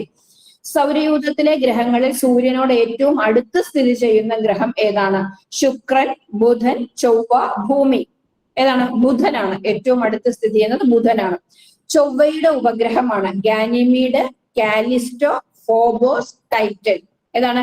Ganymede, Callisto, Phobos, Titan. Phobos ആണ്. ഫോബോസ്. ടൈറ്റൻ ശനിയുടെ ഉപഗ്രഹമാണ്. ചൊവ്വയുടെ ഉപഗ്രഹം ഫോബോസും ഡെമോസുമാണ്. ഏത് ഗ്രഹത്തിന്റെ ഉപഗ്രഹമാണ്? യൂറോപ്പ. ശുക്രൻ, ബുധൻ, വ്യാഴം, ശനി. വ്യാഴത്തിന്റെ ഉപഗ്രഹമാണ് എന്ത്? യൂറോപ്പ. താഴെ പറയുന്ന ഗ്രഹങ്ങളിൽ ഭൂമിയിൽ നിന്ന് നഗ്ന നേത്രങ്ങൾ കൊണ്ട് കാണാൻ കഴിയാത്ത ഗ്രഹം ഏതാണെന്ന് ചോദിച്ചിട്ടുണ്ട്. നെപ്റ്റ്യൂൺ, ശനി, വ്യാഴം, ശുക്രൻ. അതിനകത്തില് നമുക്ക് ബുധൻ, ശുക്രൻ, ചൊവ്വ, വ്യാഴം, ശനി ഇത്രയും സാധനത്തിനെ നമുക്ക് എന്ത് ചെയ്യാൻ പറ്റും? നമ്മുടെ ഭൂമിയിൽ നിന്ന് നമുക്ക് കാണാൻ പറ്റും. പക്ഷെ നെപ്റ്റ്യൂണിനെയും യുറാനസിനെയും നമുക്ക് എന്ത് ചെയ്യാൻ പറ്റത്തില്ല? നഗ്ന നേത്രങ്ങൾ കൊണ്ട് കാണാൻ പറ്റത്തില്ല കേട്ടോ. ദൂരദർശിനിയുടെ സഹായത്താലല്ലേ നമ്മൾ എന്തിനെ കണ്ടുപിടിച്ചത്? യുറാനസിനെ കണ്ടുപിടിച്ചത്. ഞാനിപ്പോ വായിച്ചായിരുന്നു യുറാനസിനെ. എന്നോട് ആരോ ഒരു സംശയം ചോദിച്ചു. എന്തായിരുന്നു ചോദിച്ചത്? കറുത്ത ചന്ദ്രൻ ഫാബോസ്. കറുത്ത ചന്ദ്രൻ എന്നറിയപ്പെടുന്നത് ഫോബോസ്. ചൊവ്വയുടെ ഉപഗ്രഹമായ ഫോബോസ് ആണ് കറുത്ത ചന്ദ്രൻ എന്നറിയപ്പെടുന്നത്. അപ്പൊ അത്രയുമാണ് സൗരയൂഥത്തെ പറ്റി പറയാനുള്ളത്. അടുത്ത ഒന്ന് മണ്ണാണ്. മണ്ണിനെ കുറിച്ചുള്ള പഠനം പെഡോളജി എന്നറിയപ്പെടുന്ന ഒരു ക്വസ്റ്റ്യൻ അത് ചോദിച്ചിട്ടുള്ള താഴെ കൊടുത്തിരിക്കുന്നതിൽ മണ്ണിനെ പറ്റിയുള്ള പഠനം ഏതാണെന്ന് അത് പെഡോളജി എന്നാണ് അറിയപ്പെടുന്നത്. ചെങ്കൽ മണ്ണ് പലപ്പോഴും നിങ്ങൾ കണ്ടിട്ടുണ്ടായിരിക്കും. മണ്ണിനെ പറ്റി ഒരുപാട് ക്വസ്റ്റ്യൻസ് ഇങ്ങനെ ചോദിച്ചിട്ടുണ്ട്. ചെങ്കൽ മണ്ണ് അല്ലെങ്കിൽ ലാറ്ററൈറ്റ് സോയിൽ അല്ലെങ്കിൽ വെട്ടുകൽ മണ്ണ് എന്ന് പറയും.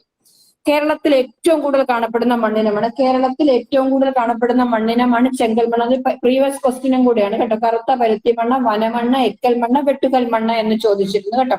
ഈ വെട്ടുകൽ മണ്ണ് തന്നെയാണ് ചെങ്കൽ മണ്ണും ലാറ്ററൈറ്റ് സോയിൽ എന്ന് പറയുന്നത്. മൂന്നും ഒന്ന് ഒരു പേരാണ് കേട്ടോ. ചിലപ്പോൾ ഇംഗ്ലീഷിൽ തന്നെ അവർ ചോദ്യങ്ങൾ ഇട്ടു. ഈ ചുവപ്പ് കളറിന് കാരണം എന്ന് പറയുന്നത് അയൺ ഓക്സൈഡ് ആണ്. അടുത്ത മണ്ണാണ് ചെമ്മണ്ണ് കേട്ടോ. ചെങ്കൽ മണ്ണും ചെമ്മണ്ണും രണ്ടും രണ്ടാണ്. ചെമ്മണ്ണ് എന്ന് പറഞ്ഞാൽ റെഡ് സോയിൽ ആണ് കേട്ടോ. അതിനകത്ത് ഇരുമ്പിന്റെ അംശം കൂടുതലായിട്ടുണ്ട്. ഛോട്ടാ നാഗ്പൂർ പ്രദേശങ്ങളിലാണ് ഇത് കൂടുതലായിട്ട് കാണപ്പെടുന്നത്. അടുത്തത് എക്കൽ മണ്ണ് അഥവാ അലൂവിയൽ സോയിൽ എന്ന് പറയും. അതും ഇന്ത്യയിലെ പ്രധാനപ്പെട്ട ഒരു മണ്ണിനമാണ് എക്കൽ മണ്ണ്. ഇന്ത്യയിലെ ഏറ്റവും പ്രധാനപ്പെട്ട മണ്ണിനമാണ് എക്കൽ മണ്ണ്. ഇന്ത്യയുടെ 40% പ്രദേശങ്ങളിലും എക്കൽ മണ്ണ് കാണാം. നെൽകൃഷിക്ക് അനുയോജ്യമാണ്. പിന്നെ പഴയ എക്കൽ മണ്ണിന് നമ്മൾ ഫംഗർ എന്നും പിന്നെ പുതിയ എക്കൽ മണ്ണിന് ഖാദർ എന്നും പറയും. ഓർത്തു വെച്ചോണം കേട്ടോ. പുതിയ എക്കൽ മണ്ണിന് പറയുന്ന പേര് ഖാദർ എന്നും പഴയ എക്കൽ മണ്ണിന് ഫംഗർ എന്നും പറയും. അടുത്തതാണ് കറുത്ത മണ്ണ് അല്ലെങ്കിൽ ബ്ലാക്ക് സോയില്. അത് പരുത്തി കൃഷിക്ക് അനുയോജ്യമായ മണ്ണിന്, പരീക്ഷയ്ക്ക് ചോദിച്ചിട്ടുള്ള ക്വസ്റ്റ്യൻ ആണ്. പരുത്തി കൃഷിക്ക് അനുയോജ്യമായ മണ്ണിനമാണ് കറുത്ത മണ്ണ്. ഈ കറുത്ത മണ്ണിന് വേറെ 2 പേരുണ്ട്. റിഗർ എന്നും ചെർണോസേം എന്നും പറയും. റിഗർ എന്നും ചെർണോസേം എന്നും പറയും. പിന്നെ ഇന്ത്യയിൽ കറുത്ത മണ്ണ് വ്യാപകമായി കാണുന്നത് ഡക്കാൻ പീഠഭൂമിയിലാണ്. കേരളത്തിൽ കറുത്ത മണ്ണ് കൂടുതലായിട്ടുള്ളത് പാലക്കാട് ജില്ലയിലെ ചിറ്റൂർ താലൂക്കിലാണ് കേട്ടോ. ആ ക്വസ്റ്റ്യന് നേരത്തെ ചോദിച്ചിട്ടുള്ളതാണ്. പാലക്കാട് ജില്ലയിലെ ചിറ്റൂർ താലൂക്കിൽ. പിന്നെ അടുത്തത് പീറ്റ് മണ്ണ്, പീറ്റ് സോയിൽ എന്ന് പറയും. ചതുപ്പ് നിലങ്ങളിൽ ജൈവ വസ്തുക്കൾ നിക്ഷേപിക്കപ്പെട്ടുണ്ടാകുന്ന മണ്ണാണ് പീറ്റ് സോയിൽ അഥവാ പീറ്റ് മണ്ണ്. കണ്ടൽ വനങ്ങളുടെ വളർച്ചയ്ക്ക് അനുയോജ്യമായ ഒരു തരം മണ്ണിനമാണ് പീറ്റ് സോയിൽ. പിന്നെ അടുത്തത് പർവ്വത മണ്ണ്. ജൈവാംശം ഏറ്റവും കൂടുതലുള്ള മണ്ണിനമാണ് പർവ്വത മണ്ണ്. ജൈവാംശം ഏറ്റവും കൂടുതലുള്ളതാണ് പർവ്വത മണ്ണ്. തേയില കൃഷി, നിമിഡ വനങ്ങളുടെ വളർച്ചയ്ക്ക് അനുയോജ്യമായ മണ്ണാണ്. പിന്നെ മരുഭൂമിയിലെ മണ്ണ് അറിയാമല്ലോ, ജലാംശം തീരെ ഇല്ലാത്ത മണ്ണാണ് മരുഭൂമിയിലെ മണ്ണ്. ഇന്ത്യയിലെ മണ്ണിനങ്ങളിൽ ഏറ്റവും കൂടുതലായി കണ്ടുവരുന്നത് നൈട്രജൻ എന്ന് പറയുന്ന പോഷണത്തിന്റെ അഭാവമാണ്, ഡെഫിഷ്യൻസിയാണ് കേട്ടോ. ഇന്ത്യൻ ഇൻസ്റ്റിറ്റ്യൂട്ട് ഓഫ് സോയിൽ സയൻസിന്റെ ആസ്ഥാനം ഭോപ്പാലാണ്. പിന്നെ സോയിൽ ആൻഡ് ലാൻഡ് യൂസ് സർവേയുടെ ആസ്ഥാനം ജാർഖണ്ഡിലെ റാഞ്ചിയാണ്. കേരളത്തിലൊരു മണ്ണ് മ്യൂസിയം ഉണ്ട്, പാറാട്ടുകോണം എന്നാണ്, തിരുവനന്തപുരത്താണ്. ഇനി അവിടെ നിന്ന് മണ്ണ് ഞാൻ കുറച്ച് ദിനങ്ങൾ നിങ്ങളോടൊന്ന് പറഞ്ഞോട്ടെ. അത് നിങ്ങൾ അത്രയും ദിനങ്ങളെങ്കിലും ഒന്ന് ഓർത്ത് വെക്കാൻ ശ്രമിക്കണം. അത് DLEDന്റെ ബുക്കിനകത്തിലുള്ളത് കൊണ്ട് അത്രയുമെങ്കിലും ഒന്ന് ഓർത്ത് വെക്കാൻ ശ്രമിക്കാൻ ഞാനൊന്ന് പറയാം. ജൂൺ 5 പരിസ്ഥിതി ദിനം. ജൂലൈ 21 ചാന്ദ്രദിനം. ഓഗസ്റ്റ് 6 ഹിരോഷിമ ദിനം. സെപ്റ്റംബർ 16 ഓസോൺ ദിനം. ഒക്ടോബർ 1 ദേശീയ രക്തദാന ദിനം. ഒക്ടോബർ 7 പരിസര ദിനം. ഒക്ടോബർ 7 പരിസര ദിനം. ജൂൺ 5 പരിസ്ഥിതി ദിനവുമാണ് കേട്ടോ. ഒക്ടോബർ 16 ലോക ഭക്ഷ്യ ദിനമാണ്. നവംബർ 7 CV രാമൻ ദിനമാണ്. നവംബർ 7 ശ്രീരാമന്റെ ജന്മദിനമാണ്. ഒന്ന് എഴുതിക്കോട്ടെ, അത് മുഴുവൻ അറിയില്ല. അതെയോ? ഈ നോട്ട് സാറിന് വിട്ടുകൊടുത്താൽ മതി ഗ്രൂപ്പില്. ഞാനത് ഗ്രൂപ്പിൽ എടുത്തിട്ടേക്കാം ടീച്ചറെ കേട്ടോ. ഞാൻ കൊടുത്തോളാം, ഇന്ന് തന്നെ ചെയ്തേക്കാം. പിന്നെ നവംബർ 7 CV രാമന്റെ ജന്മദിനമാണ്. നവംബർ 12 സലീം അലിയുടെ ജന്മദിനമാണ്. ആ ദിവസമാണ് ദേശീയ പക്ഷി ദിനം എന്ന് പറയുന്നത്. ഡിസംബർ 1 ലോക എയ്ഡ്സ് ദിനമാണ്. ഡിസംബർ 5 ലോക മണ്ണ് ദിനം, അത് പലതരത്തിൽ ചോദിച്ചിട്ടുണ്ട്. ഫെബ്രുവരി 28 ദേശീയ ശാസ്ത്ര ദിനമാണ്. എന്തുകൊണ്ടാണ് ആ ദിനം ദേശീയ ശാസ്ത്ര ദിനമായിട്ട് ആചരിക്കുന്നതെന്ന് അറിയാമോ? Raman effect, CV Raman effect പ്രഖ്യാപിക്കപ്പെട്ട ദിവസമാണ് കേട്ടോ. രാമൻ എഫക്റ്റ് എന്ന് പറയുന്നത് പ്രകാശത്തിന്റെ പ്രകീർണനം അഥവാ സ്കാറ്ററിങ്ങുമായിട്ട് ബന്ധപ്പെട്ടതാണ് കേട്ടോ. അതൊന്ന് ഓർത്ത് വെച്ചോണം. ഫെബ്രുവരി 28 ദേശീയ ശാസ്ത്ര ദിനമാണ്. CV രാമന്റെ ബർത്ത്ഡേ എന്നാണ്? നവംബർ 7 കേട്ടോ, മാറിപ്പോകരുത്. നവംബർ 7 CV രാമന്റെ ബർത്ത്ഡേ ആണ്. ഫെബ്രുവരി 28 ദേശീയ ശാസ്ത്ര ദിനം. അന്ന് രാമൻ എഫക്റ്റ് പ്രഖ്യാപിക്കപ്പെട്ട ദിവസമാണ്. രാമൻ എഫക്റ്റ് എന്ന് പറയുന്ന പ്രകാശത്തിന്റെ പ്രകീർണനം അഥവാ സ്കാറ്ററിംഗ് ആയിട്ട് ബന്ധപ്പെട്ടതാണ്. ദെൻ പിന്നെ ഫെബ്രുവരി 22. പിന്നെ മാർച്ച് 22 ലോക ജലദിനമാണ്. മാർച്ച് 22. പിന്നെ നീർത്തട ദിനം എന്ന് പറയുന്നത് ഫെബ്രുവരി 2 വാട്ടർ ഷെഡ് ഡേ. നീർത്തട ദിനം ഫെബ്രുവരി 2. വനദിനം മാർച്ച് 21. വനദിനം മാർച്ച് 21 വനദിനം. മാർച്ച് 23 ലോക കാലാവസ്ഥാ ദിനം. മാർച്ച് 23 ലോക കാലാവസ്ഥാ ദിനം. അപ്പൊ മാർച്ച് 21 വനദിനം, 22 ജലദിനം, 23 ലോക കാലാവസ്ഥാ ദിനം. ഓർത്തു വെച്ചോളുക. പിന്നെ ഒക്ടോബർ 1 മുതൽ 7 വരെ നമ്മൾ ലോക വന്യജീവി വാരമായിട്ട് ആഘോഷിക്കുന്നുണ്ട്. ലോക വന്യജീവി വാരമായിട്ട് ആഘോഷിക്കുന്നുണ്ട്. പലതരത്തിൽ ആ ഭാഗത്തു നിന്ന് ക്വസ്റ്റ്യൻ ചോദിക്കുന്നുണ്ട്. നോക്കിക്കേ, എക്കോ ക്ലബിന്റെ നേതൃത്വത്തിൽ ദിനാചരണം നടത്താൻ അനുയോജ്യമായ ദിവസം ഡിസംബർ 5, നവംബർ 7, ജൂലൈ 21, നവംബർ 14 എന്ന് ചോദിച്ചിട്ടുണ്ട്. അപ്പൊ ഡിസംബർ 5 മണ്ണ് ദിനമാണ് കേട്ടോ. പിന്നെ 2023 ഏത് ദിനാചരണവുമായി ബന്ധപ്പെട്ടാണ് ഐക്യരാഷ്ട്രസഭ മണ്ണും ജലവും ജീവന്റെ ഉറവിടം എന്ന പ്രമേയം നിർദ്ദേശിച്ചിട്ടുള്ളത്? അത് മണ്ണ് ദിനവുമായി ബന്ധപ്പെട്ടിട്ടാണ്. ദേശീയ പക്ഷി നിരീക്ഷണ ദിനം ചോദിച്ചിട്ടുണ്ട്, നവംബർ 12. ഇങ്ങനെ പലതരത്തിൽ അവിടെ നിന്നുള്ള ചോദ്യം ചോദിച്ചിട്ടുണ്ട്. പിന്നെ ഞാനൊരു ചെറിയൊരു ഭാഗം ഞാനൊന്ന് വായിച്ചു തരാം, ഒന്ന് ശ്രദ്ധിച്ചോണം. ജലജീവികളെ ഗ്ലാസ് ടാങ്കുകളിൽ വളർത്തുന്നതാണ് അക്വേറിയം എന്ന് പറയുന്നത്. അറിയാമല്ലോ, ജലജീവികളെ ഗ്ലാസ് ടാങ്കിൽ വളർത്തുന്നത് അക്വേറിയം. മണ്ണിൽ കാണുന്ന ജീവികളെ ഗ്ലാസ് ടാങ്കിൽ വളർത്തുന്നതാണ് ടെറേറിയം. മണ്ണിൽ കാണുന്ന ജീവികളെ ഗ്ലാസ് ടാങ്കിൽ വളർത്തുന്നതാണ് ടെറേറിയം. മണ്ണിര, തവള, ഒച്ച്, മണ്ണിൽ കാണുന്ന ഷഡ്പദങ്ങൾ, ഇതിനെയൊക്കെയാണ് ടെറേറിയത്തിൽ വളർത്തുന്നത്. വായുവിൽ ജീവിക്കുന്ന ജീവികളെ സംരക്ഷിക്കുന്നതാണ് വൈവേറിയം അഥവാ വിവേറിയം എന്നും പറയും കേട്ടോ. ചിലർ പ്രൊനൗൺസ് ചെയ്യുന്നത് എങ്ങനെയാണ്, വൈവേറിയം അല്ലെങ്കിൽ വിവേറിയം. തുമ്പികള്, പക്ഷികള്, ശലഭങ്ങള് ഇവയൊക്കെ നമ്മൾ സൂക്ഷിക്കുന്നത് വൈവേറിയത്തിലാണ്. പിന്നെ ഹെർബേറിയം, ഉണക്കിയ ചെടികളുടെ ശേഖരണമാണ് ഹെർബേറിയം എന്ന് പറയുന്നത്. ഇത് അവിടെ ഇവിടെയൊക്കെ വല്ലപ്പോഴും ഒക്കെ ചോദിച്ചിട്ടുള്ള ഒരു ഭാഗമാണ്. അക്വേറിയം ജലജീവികളെ, ടെറേറിയം മണ്ണിൽ കാണുന്ന ജീവികള്, വൈവേറിയം വായുവിൽ കാണുന്ന ജീവികള്, ഹെർബേറിയം ഉണക്കിയ ചെടികൾ. ഓക്കെ,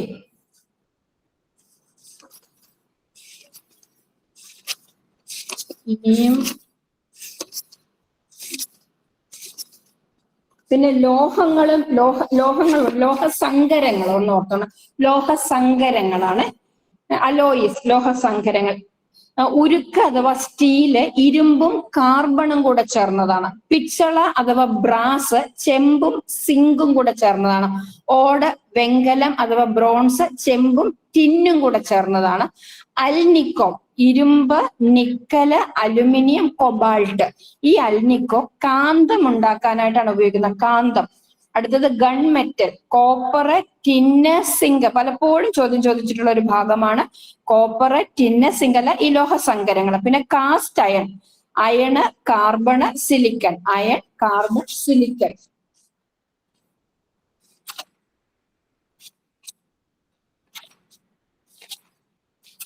പിന്നെ ഇനി നിങ്ങളോട് ഞാനൊരു എന്താ പറയുന്ന ഒരു പെഡഗോഗിക് പോർഷൻസ് ഒന്ന് ചെറുതായിട്ട് ഞാനതൊന്ന് പറയാം, ഉള്ള ഒരു സമയത്തിനകത്തിൽ വെച്ചിട്ട്. ഈ ഇത് കൂടാതെ പുസ്തകങ്ങളിൽ പിന്നെ നിങ്ങൾ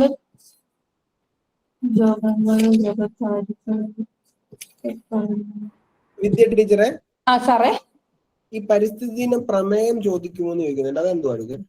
പരിസ്ഥിതിനെ പ്രമേയം ചോദിക്കുമോ എന്ന് ആരോ മെസ്സേജ് അയച്ചു ചോദിച്ചിട്ടുണ്ട്.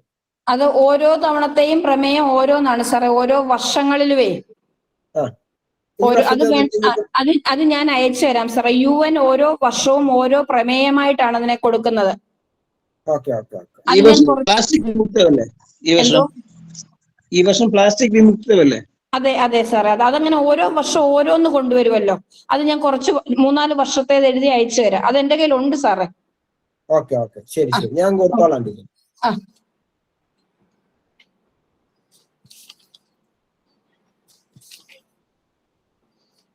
പിന്നെ നിങ്ങൾ ഞാൻ സാറേ ഒരിത്തിരി ഈ പെഡഗോഗിക് പോർഷൻസ് ഒന്ന് പറഞ്ഞോട്ടെ. പറഞ്ഞ സമയമുണ്ട്. ഓക്കെ, അതിനകത്ത് ഒരു തവണ ചോദിച്ചൊരു ക്വസ്റ്റ്യൻ ആണ് 3 R's ഇൻ EVS ആണ്. 3 R's, ക്യാപിറ്റൽ R. 3 R's എന്ന് പറഞ്ഞാൽ റെഡ്യൂസ്, റീയൂസ്, റീസൈക്കിൾ ആണ്. റെഡ്യൂസ്, റീയൂസ്, റീസൈക്കിൾ ആണ്. പിന്നെ പ്രകൃതിയില്ലാ രോഗം, കുട്ടികളിൽ പ്രകൃതിയില്ലാ രോഗം എന്ന് പറയുന്ന ആ ഒരു ആശയം കൊണ്ടുവന്നിരിക്കുന്നത് റിച്ചാർഡ് ലൂവ് ആണ്. റിച്ചാർഡ് ലൂവ്, അത് തൊട്ടു മുമ്പത്തെ പരീക്ഷയ്ക്ക് എപ്പോഴോ 1-2 ഇയറിലെ പരീക്ഷയുടെ ഇടയ്ക്ക് ചോദിച്ച ഒരു ക്വസ്റ്റ്യൻ ആണ്. പ്രകൃതിയില്ലാ രോഗം, റിച്ചാർഡ് ലൂവ്. അദ്ദേഹത്തിന്റെ കാട്ടിലെ അവസാനത്തെ കുട്ടി എന്നർത്ഥം വരുന്ന ഒരു പുസ്തകത്തിലാണ് അദ്ദേഹം ഈ പ്രകൃതിയില്ലാ രോഗത്തെ പറ്റി പറഞ്ഞിരിക്കുന്നത് കേട്ടോ. പിന്നെ ഈ ഭൂപടങ്ങളിൽ നമ്മൾക്ക് ധാരാളം നിറങ്ങൾ കാണാൻ പറ്റും. അത് ഓരോന്നും എന്തിനെ സൂചിപ്പിക്കുന്നതാണെന്ന് പച്ചയാണെങ്കിൽ നൈസർഗിക സസ്യജാലമാണ്. മഞ്ഞ കൃഷിയിടങ്ങള്, ചുവപ്പ് പാർപ്പിടം, റോഡ്, കറുപ്പ് റെയിൽവേ ലൈൻ, ടെലിഫോൺ ലൈൻ, അക്ഷാംശ രേഖാംശ രേഖകള്, നീല ജലാശയം, തവിട്ട് പാറക്കൂട്ടങ്ങൾ, ടീച്ചറെ കുന്നുകൾ. കുറച്ച് മെല്ലെ പറയാ. ഓക്കെ, പച്ച നിറം നൈസർഗിക സസ്യജാലികയാണ്. മഞ്ഞ കൃഷിയിടങ്ങളാണ്. ചുവപ്പ് കളറ് പാർപ്പിടം അല്ലെങ്കിൽ റോഡ്. നോട്ട്സ് ഞാൻ അയച്ചു കൊടുത്തേക്കാം ടീച്ചറെ, ഞാൻ മാർക്ക് ചെയ്തോളാം. നിങ്ങൾ എന്നോട് ചോദിച്ചതൊക്കെ എനിക്ക് ഓർമ്മയുണ്ട്, ഞാൻ അയച്ചു കൊടുത്തോളാം. ദെൻ കറുപ്പ് റെയിൽവേ ലൈനും ടെലിഫോൺ ലൈനുമാണ്. ദെൻ നീല ജലാശയമാണ്. തവിട്ട് പാറക്കൂട്ടങ്ങളും കുന്നുകളും മണൽക്കൂനകളുമാണ്. പിന്നെ വെള്ള തരിശു ഭൂമിയാണ്. ഇന്ത്യയില് സർവേ ഓഫ് ഇന്ത്യ എന്ന് പറയുന്ന വകുപ്പിനാണ് ഭൂപടങ്ങൾ നിർമ്മിക്കാനുള്ള അധികാരം കൊടുത്തിരിക്കുന്നത് കേട്ടോ. Survey of India. ദെൻ ഒരേ ഉയരമുള്ള പ്രദേശങ്ങളെ ചേർത്ത് വരയ്ക്കുന്ന രേഖകളാണ് കോണ്ടൂർ രേഖകൾ എന്ന് പറയുന്നത്. പിന്നെ നിങ്ങൾ മനസ്സിലാക്കിയിരിക്കേണ്ട ഒരു കാര്യമാണ് ജലത്തിന്റെ സവിശേഷതകൾ. അത് പരീക്ഷയ്ക്ക് 1-2 തവണ ചോദിച്ചിട്ടുള്ള ഒരു ക്വസ്റ്റ്യൻ ആണ്. ജലത്തിന്റെ സവിശേഷത ഒന്ന് ബൈഹാർട്ട് ചെയ്ത് വെച്ചേക്കുക. ജലതന്മാത്രകൾ പോളാർ തന്മാത്രകളാണ്. ജീവന് ഏറ്റവും അത്യാവശ്യമായ ഒരേ ഒരു അകാർബണിക ദ്രാവകമാണ് ജലം. 3 R's എന്ന് പറയുന്നത് ഏതാണ്? Reduce, reuse, recycle. ദെൻ ഉയർന്ന പ്രതലബലമുണ്ട് ജലത്തിന്, ദെൻ കേശീകത്വമുണ്ട്. ഖരാവസ്ഥയിലേക്ക് നീങ്ങുമ്പോൾ വികസിക്കുന്നു. ഉയർന്ന വാതകീകരണ താപമുണ്ട്, ഉയർന്ന ആപേക്ഷിക താപമുണ്ട്. ഇതിപ്പോ ജലത്തിന്റെ സവിശേഷതകളാണ്. താഴെ കൊടുത്തിരിക്കുന്നവയിൽ ജലത്തിന്റെ സവിശേഷത ഏത് അല്ലെങ്കിൽ സവിശേഷത അല്ലാത്തത് ഏത് എന്ന് പറഞ്ഞിട്ട് ചോദിക്കാം കേട്ടോ.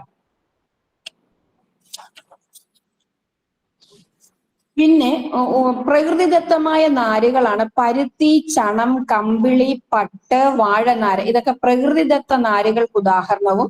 പോളിസ്റ്റർ, നൈലോൺ, കൃത്രിമപ്പട്ട് ഇത് കൃത്രിമ നാരുകൾക്ക് ഉദാഹരണമാണ്. Polyester, nylon, കൃത്രിമപ്പട്ട്. ഓക്കെ, പിന്നെ നവകേരള മിഷന്റെ ഒരു എന്താ പറയുന്നത് 4 കർമ്മ പദ്ധതികൾ. നവകേരള മിഷന്റെ കർമ്മ പദ്ധതികൾ ഹരിത കേരളം, വെള്ളം, വൃത്തി, വിളവ്, അതാണ് ഹരിത കേരളം. പൊതുവിദ്യാഭ്യാസ സംരക്ഷണ യജ്ഞം, അതും തരണേ, അത് തന്നിട്ടുണ്ടായിട്ട. ഓക്കെ, കൊടുത്തേക്കാം മിസ്റ്റർ. ദെൻ പൊതുവിദ്യാഭ്യാസ സംരക്ഷണ യജ്ഞം. ദെൻ ലൈഫ്, എല്ലാവർക്കും പാർപ്പിടം, ആർദ്രം, ജനസൗഹാർദ്ദ സർക്കാർ ആശുപത്രികൾ.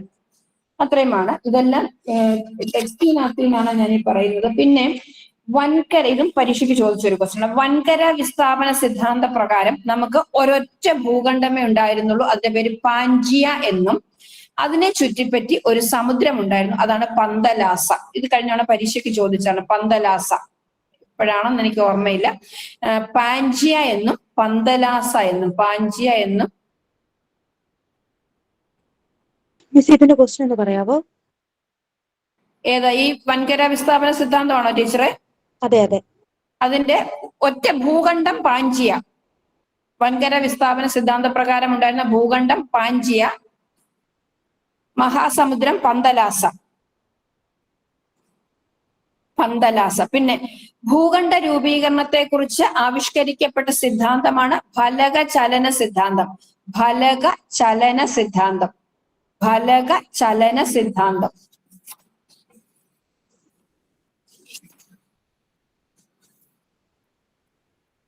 പിന്നെ കേരളത്തിലേക്ക് വരുന്ന ദേശാടന പക്ഷികളാണ് നാഗമോഹൻ, വാലുകുലുക്കി പക്ഷികൾ, മണൽ പുള്ളുകൾ, മഞ്ഞക്കിളി. നാഗമോഹൻ, വാലുകുലുക്കി പക്ഷികള്, മണൽ പുള്ളുകൾ, മഞ്ഞക്കിളി. നാഗമോഹൻ, വാലുകുലുക്കി പക്ഷികൾ, മണൽ പുള്ളുകൾ, മഞ്ഞക്കിളി. പിന്നെ ഉത്തരാർദ്ധഗോളത്തിൽ നിന്ന് ദക്ഷിണാർദ്ധഗോളത്തിലേക്കും തിരിച്ചും, അതായത് ഉത്തരാർദ്ധഗോളത്തിൽ നിന്നും ദക്ഷിണാർദ്ധഗോളത്തിലേക്ക് വരുന്നു, തിരിച്ച് ദക്ഷിണാർദ്ധഗോളത്തിൽ നിന്നും ഉത്തരാർദ്ധഗോളത്തിലേക്ക് തിരിച്ചും പോകുന്ന പക്ഷികളാണ് ആർട്ടിക് ടേൺ അഥവാ കടൽ പക്ഷി. സലീം അലിയുടെ ആത്മകഥയുടെ പേരാണ് the fall of a sparrow. The fall of a sparrow, ഒരു കുരുവിയുടെ പതനം. അടുത്ത് പറയുന്ന ബുക്ക് ആരുടേതാണെന്ന് പരീക്ഷയ്ക്ക് ചോദിച്ചു. The book of Indian birds എഴുതിയത് ആരാണെന്ന് തൊട്ട് മുമ്പത്തെ സലീം അലിയുടെ ബുക്കാണ്. അത് പരീക്ഷയ്ക്ക് ചോദിച്ചിട്ടുള്ള ക്വസ്റ്റ്യൻ ആണ്. The book of Indian birds. അപ്പൊ അദ്ദേഹത്തിന്റെ ആത്മകഥ the fall of a sparrow, ഒരു കുരുവിയുടെ പതനമാണ്. The book of Indian birds അദ്ദേഹത്തിന്റെ ഒരു ബുക്കാണ്. പിന്നെ നമുക്കറിയാവുന്ന മറ്റൊരു കാര്യമാണ് ദ സൈലന്റ് സ്പ്രിംഗ് എന്ന് പറയുന്ന പുസ്തകം എഴുതിയത് റേച്ചൽ കാഴ്സൺ ആണ്. Rachel Carson. The silent spring, നിശബ്ദ വസന്തം എന്ന് മലയാളത്തിൽ പറയുന്നത്. സൈലന്റ് സ്പ്രിംഗ്, നിശബ്ദ വസന്തം. അത് റേച്ചൽ കാഴ്സൺ എഴുതിയ ബുക്കാണ്. ആ ബുക്ക് എഴുതിയത് കൊണ്ട് അമേരിക്കയിൽ എന്താ പറയുന്ന നിരോധിച്ച ഒരു മാരക വിഷമാണ് DDT. നമ്മുടെ ഉറുമ്പ് പൊടി എന്ന് പറയുന്ന ആ ഒരു സാധനം DDT അമേരിക്കയിൽ നിരോധിക്കാൻ കാരണമായ പുസ്തകം സൈലന്റ് സ്പ്രിംഗ് ആണ്. അത് എഴുതിയിരിക്കുന്നത് റേച്ചൽ കാഴ്സൺ ആണ്. പിന്നെ പൊന്മാന് കൂട് കൂട്ടുന്നത് കിണർഭിത്തിക്കകത്താണ്. പൊന്മാൻ കൂട് കൂട്ടുന്നത് കിണർഭിത്തിക്കകത്താണ്. തീക്കുരുവി മരക്കൊമ്പിലാണ്. തീക്കുരുവി മരക്കൊമ്പിലാണ്. തൂക്കണാം കുരുവി ഓലയിലാണ്. തൂക്കണാം കുരുവി ഓലയിലാണ്. തിത്തിരിപ്പക്ഷി മണ്ണിലാണ്. തിത്തിരിപ്പക്ഷി മണ്ണിലാണ്. പൊന്മാൻ കിണർഭിത്തിക്കകം, തീക്കുരുവി മരക്കൊമ്പിൽ, തൂക്കണാം കുരുവി ഓല, തിത്തിരിപ്പക്ഷി മണ്ണ്, നാരായണക്കിളി കെട്ടിടഭിത്തി, വാനമ്പാടി മണ്ണിൽ കുഴിയുണ്ടാക്കി.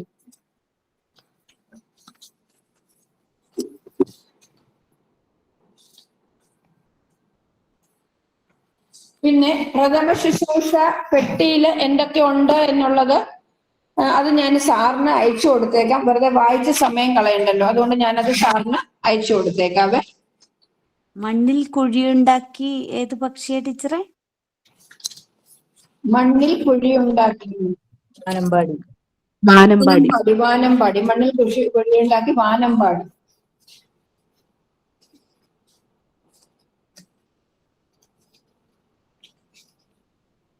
ഓക്കെ. പിന്നെ നിങ്ങൾക്ക് 5E അറിയാമല്ലോ, അന്വേഷണാത്മക ഘട്ടം 5E. ഓക്കെ. അതെന്ന് പറയുന്നത് പ്രശ്നം engage, explore, explain, elaborate, evaluate എന്നുള്ളതാണ് 5Es. അതിനകത്ത് നിന്ന് ഒരു ക്വസ്റ്റ്യൻ എന്തായാലും ഉണ്ടായിരിക്കും കേട്ടോ. 5E പറയോ? 5E. ഒന്നാമത്തേത് എൻഗേജ്, രണ്ടാമത്തേത് എക്സ്പ്ലോർ, മൂന്നാമത്തേത് എക്സ്പ്ലെയിൻ. ഒരു ക്വസ്റ്റ്യൻ മസ്റ്റ് ആണ് ടീച്ചറെ. 4 ഇലാബറേറ്റ് അഥവാ എക്സ്റ്റെൻഡ്, അവസാനത്തേത് ഇവാലുവേറ്റ്. അതിനകത്ത് ഒന്നാമത്തെ എൻഗേജ് എന്ന് പറഞ്ഞാൽ പ്രശ്നം ഏറ്റെടുക്കൽ എന്നുള്ളതാണ്. അപ്പം നമ്മൾ ക്ലാസ്സിൽ കുട്ടി നമുക്കറിയാലോ ഓരോ പാഠഭാഗവും ഓരോ പ്രശ്നങ്ങളായി കുട്ടിക്ക് മുമ്പിൽ അവതരിപ്പിക്കണം. അതൊരു പ്രശ്നമായി തോന്നുമ്പോഴാണ് കുട്ടി അത് ഏറ്റെടുക്കുന്നത്. അങ്ങനെ കുട്ടിയെ നമ്മൾ കൊണ്ടെത്തിക്കുന്ന ഒരു ഘട്ടമാണ് എൻഗേജ് എന്ന് പറയുന്നത്. കുട്ടി പ്രശ്നം ഏറ്റെടുക്കുന്ന ഘട്ടം. രണ്ടാമത്തേത് അന്വേഷിക്കൽ, എക്സ്പ്ലോർ. അവൻ പരീക്ഷണ നിരീക്ഷണങ്ങളൊക്കെ നടത്തുന്ന എക്സ്പ്ലോറേഷന് വേണ്ടിയിട്ടാണ്, എക്സ്പ്ലോർ ചെയ്യാൻ വേണ്ടി. അവന്റെ മുമ്പിൽ വന്ന പ്രശ്നത്തിനെ എങ്ങനെയാണ് അവൻ അതിന്റെ ആൻസർ കണ്ടെത്തുന്നത്, അതാണ് അവന്റെ എക്സ്പ്ലോർ അഥവാ അന്വേഷിക്കൽ എന്ന് പറയുന്നത്. മൂന്നാമത്തേതാണ് കണ്ടെത്തലുകൾ വിനിമയം ചെയ്യുന്നതാണ് എക്സ്പ്ലെയിൻ. അവൻ നിരീക്ഷണത്തിലൂടെ അല്ലെങ്കിൽ പരീക്ഷണത്തിലൂടെ അല്ലെങ്കിൽ ഒരു സർവേ നടത്തി അവൻ കണ്ടെത്തിയ കാര്യങ്ങൾ നമ്മളോട് അല്ലെങ്കിൽ സമൂഹത്തോട് അവൻ പറയുന്നതാണ് എക്സ്പ്ലെയിൻ എന്ന് പറയുന്നത്. അടുത്തത് തുടർ പ്രവർത്തനങ്ങളിൽ ഏർപ്പെടലാണ്, ഇലാബറേറ്റ് അഥവാ എക്സ്റ്റെൻഡ് എന്ന്. നമ്മൾ കുഞ്ഞിന് തുടർ പ്രവർത്തനം കൊടുക്കത്തില്ല. അപ്പൊ അത് അവന് നമ്മൾ പഠിപ്പിച്ച പാഠഭാഗം മനസ്സിലായെങ്കിൽ മാത്രമേ അവന് എന്ത് ഏറ്റെടുക്കാൻ പറ്റത്തുള്ളൂ, തുടർ പ്രവർത്തനം ഏറ്റെടുക്കാൻ പറ്റത്തുള്ളൂ. ആ ഒരു ഘട്ടമാണ് ഇലാബറേറ്റ് അഥവാ എക്സ്റ്റെൻഡ് എന്ന് പറയുന്നത്. ഇനി ഒരെണ്ണമുണ്ട് വിലയിരുത്തൽ. ഏറ്റവും അവസാന ഘട്ടമാണ് വിലയിരുത്തൽ എന്ന് പറയുന്ന ഘട്ടം. ഓക്കെ. അത് അങ്ങനത്തെ ക്വസ്റ്റ്യൻസ് പലപ്പോഴും 1-2 ക്വസ്റ്റ്യൻസ് ഞാൻ നിങ്ങളെ ഒന്ന് നോക്കിക്കേ. അന്വേഷണാത്മക പഠനത്തിന് അധ്യാപിക അല്ലെങ്കിൽ അധ്യാപകൻ അന്വേഷണത്തെ സഹായിക്കുന്ന ചോദ്യങ്ങൾ ശ്രദ്ധിച്ചോണം. അന്വേഷണത്തെ സഹായിക്കുന്ന ചോദ്യങ്ങൾ അനിവാര്യമായ സന്ദർഭങ്ങളിൽ ചോദിക്കുന്ന ഘട്ടം. ഒന്ന് ശ്രദ്ധിക്കാം. അന്വേഷണാത്മക പഠനത്തിന് അധ്യാപകൻ അല്ലെന്നെങ്കിൽ അധ്യാപിക അന്വേഷണത്തെ സഹായിക്കുന്ന ചോദ്യങ്ങൾ അനിവാര്യമായ സന്ദർഭങ്ങളിൽ ചോദിക്കുന്ന ഘട്ടം. Engage, explore, explain, extend. Engage അല്ല, എക്സ്പ്ലോർ ആണ് ടീച്ചറെ. എക്സ്പ്ലോർ അതുകൊണ്ട് നമ്മൾ ശ്രദ്ധിച്ച് കേൾക്കണം എന്ന് പറഞ്ഞ് അന്വേഷണത്തെ സഹായിക്കുന്ന ചോദ്യങ്ങൾ അനിവാര്യ സന്ദർഭങ്ങളിൽ ചോദിക്കുന്ന പറഞ്ഞ കുട്ടി എന്തൊക്കെയോ എക്സ്പ്ലോർ ചെയ്തുകൊണ്ടിരിക്കുകയാണ്. അപ്പൊ അതിനെ സഹായിക്കുന്ന ചോദ്യം ടീച്ചർ ചോദിക്കുന്നത് എക്സ്പ്ലോർ എന്ന് പറയുന്ന ഘട്ടത്തിലാണ് കേട്ടോ.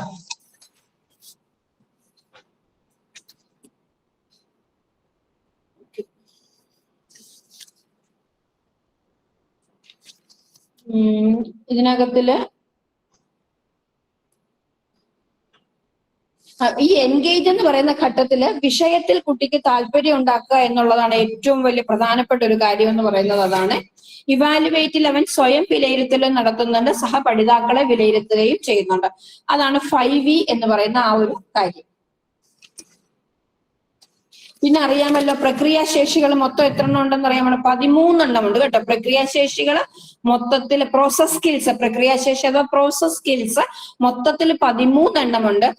ആദ്യത്തെ 8 എണ്ണം എന്ന് പറയുന്നത് അവന്റെ അടിസ്ഥാന പ്രക്രിയാശേഷി, അത് കുട്ടിയുടെ നിരീക്ഷിക്കാനുള്ള ശേഷിയുമായി ബന്ധപ്പെട്ടിരിക്കുന്നു കേട്ടോ. അത് 8 എണ്ണമാണ് അടിസ്ഥാന പ്രക്രിയാശേഷികൾ. ആദ്യത്തെ 8 എണ്ണം, അതായത് നിരീക്ഷിക്കൽ, വർഗീകരിക്കൽ, അളക്കൽ, ആശയവിനിമയം ചെയ്യൽ, അത് വേണം. അത് മനസ്സിലായില്ല. ഓക്കെ ടീച്ചർ ഇട്ട് കൊടുത്തേക്കാം. പിന്നെ നിങ്ങൾക്കറിയാം സയന്റിഫിക് ടെമ്പർ എന്ന് പറയുന്ന വാക്ക് ആദ്യമായിട്ട് ഉപയോഗിച്ചത് ജവഹർലാൽ നെഹ്റു ആണ്. അദ്ദേഹത്തിന്റെ ഡിസ്കവറി ഓഫ് ഇന്ത്യ എന്ന് പറയുന്ന ബുക്കിലാണ് അദ്ദേഹം അതിനെപ്പറ്റി എഴുതിയിരുന്നത് കേട്ടോ.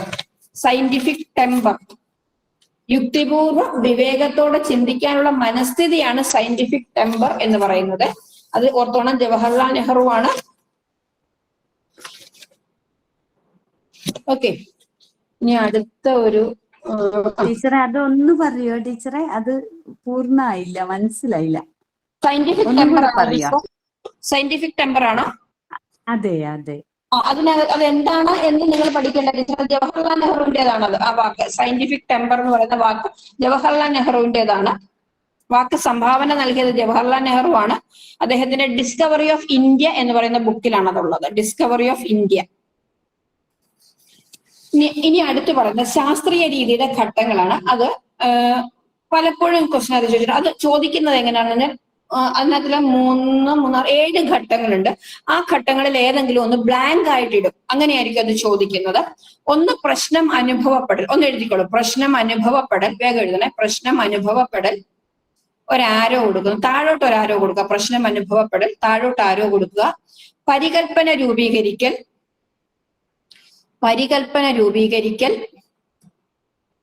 ആസൂത്രണം അല്ലെങ്കിൽ അടുത്തത് ആസൂത്രണം അല്ലെങ്കിൽ പ്രശ്ന പരിഹരണ രീതി. ആസൂത്രണം അല്ലെങ്കിൽ പ്രശ്ന പരിഹരണ രീതി. ദെൻ നിർവഹണം, അപഗ്രഥനം, നിഗമന രൂപീകരണം, റിപ്പോർട്ടിംഗ്. പ്രശ്നം അനുഭവപ്പെടൽ, പരികൽപ്പന രൂപീകരിക്കൽ, ആസൂത്രണം അല്ലെങ്കിൽ പ്രശ്ന പരിഹരണ രീതി, നിർവഹണം, അപഗ്രഥനം, നിഗമന രൂപീകരണം, റിപ്പോർട്ടിംഗ്. ഒന്ന് ഇങ്ങനെ ബ്ലാങ്ക് ആയിട്ട് ചോദിക്കാം. അതല്ലെങ്കിൽ ഇതിനെ ഇങ്ങനെ എന്താ പറഞ്ഞത്, ഷഫിൾ ചെയ്ത് പലതരത്തിൽ ചോദിച്ചിട്ട് ക്രമമായ ഓർഡർ ഏതാണെന്ന് പറഞ്ഞ് ചോദിക്കാം കേട്ടോ. ചോദിച്ചിട്ടുണ്ട് പരീക്ഷയ്ക്ക്. ഇത് നിങ്ങൾ അല്ലേ? ക്വസ്റ്റ്യൻ എന്തുവായിരുന്നു? ശാസ്ത്രീയ രീതിയുടെ ഘട്ടങ്ങൾ.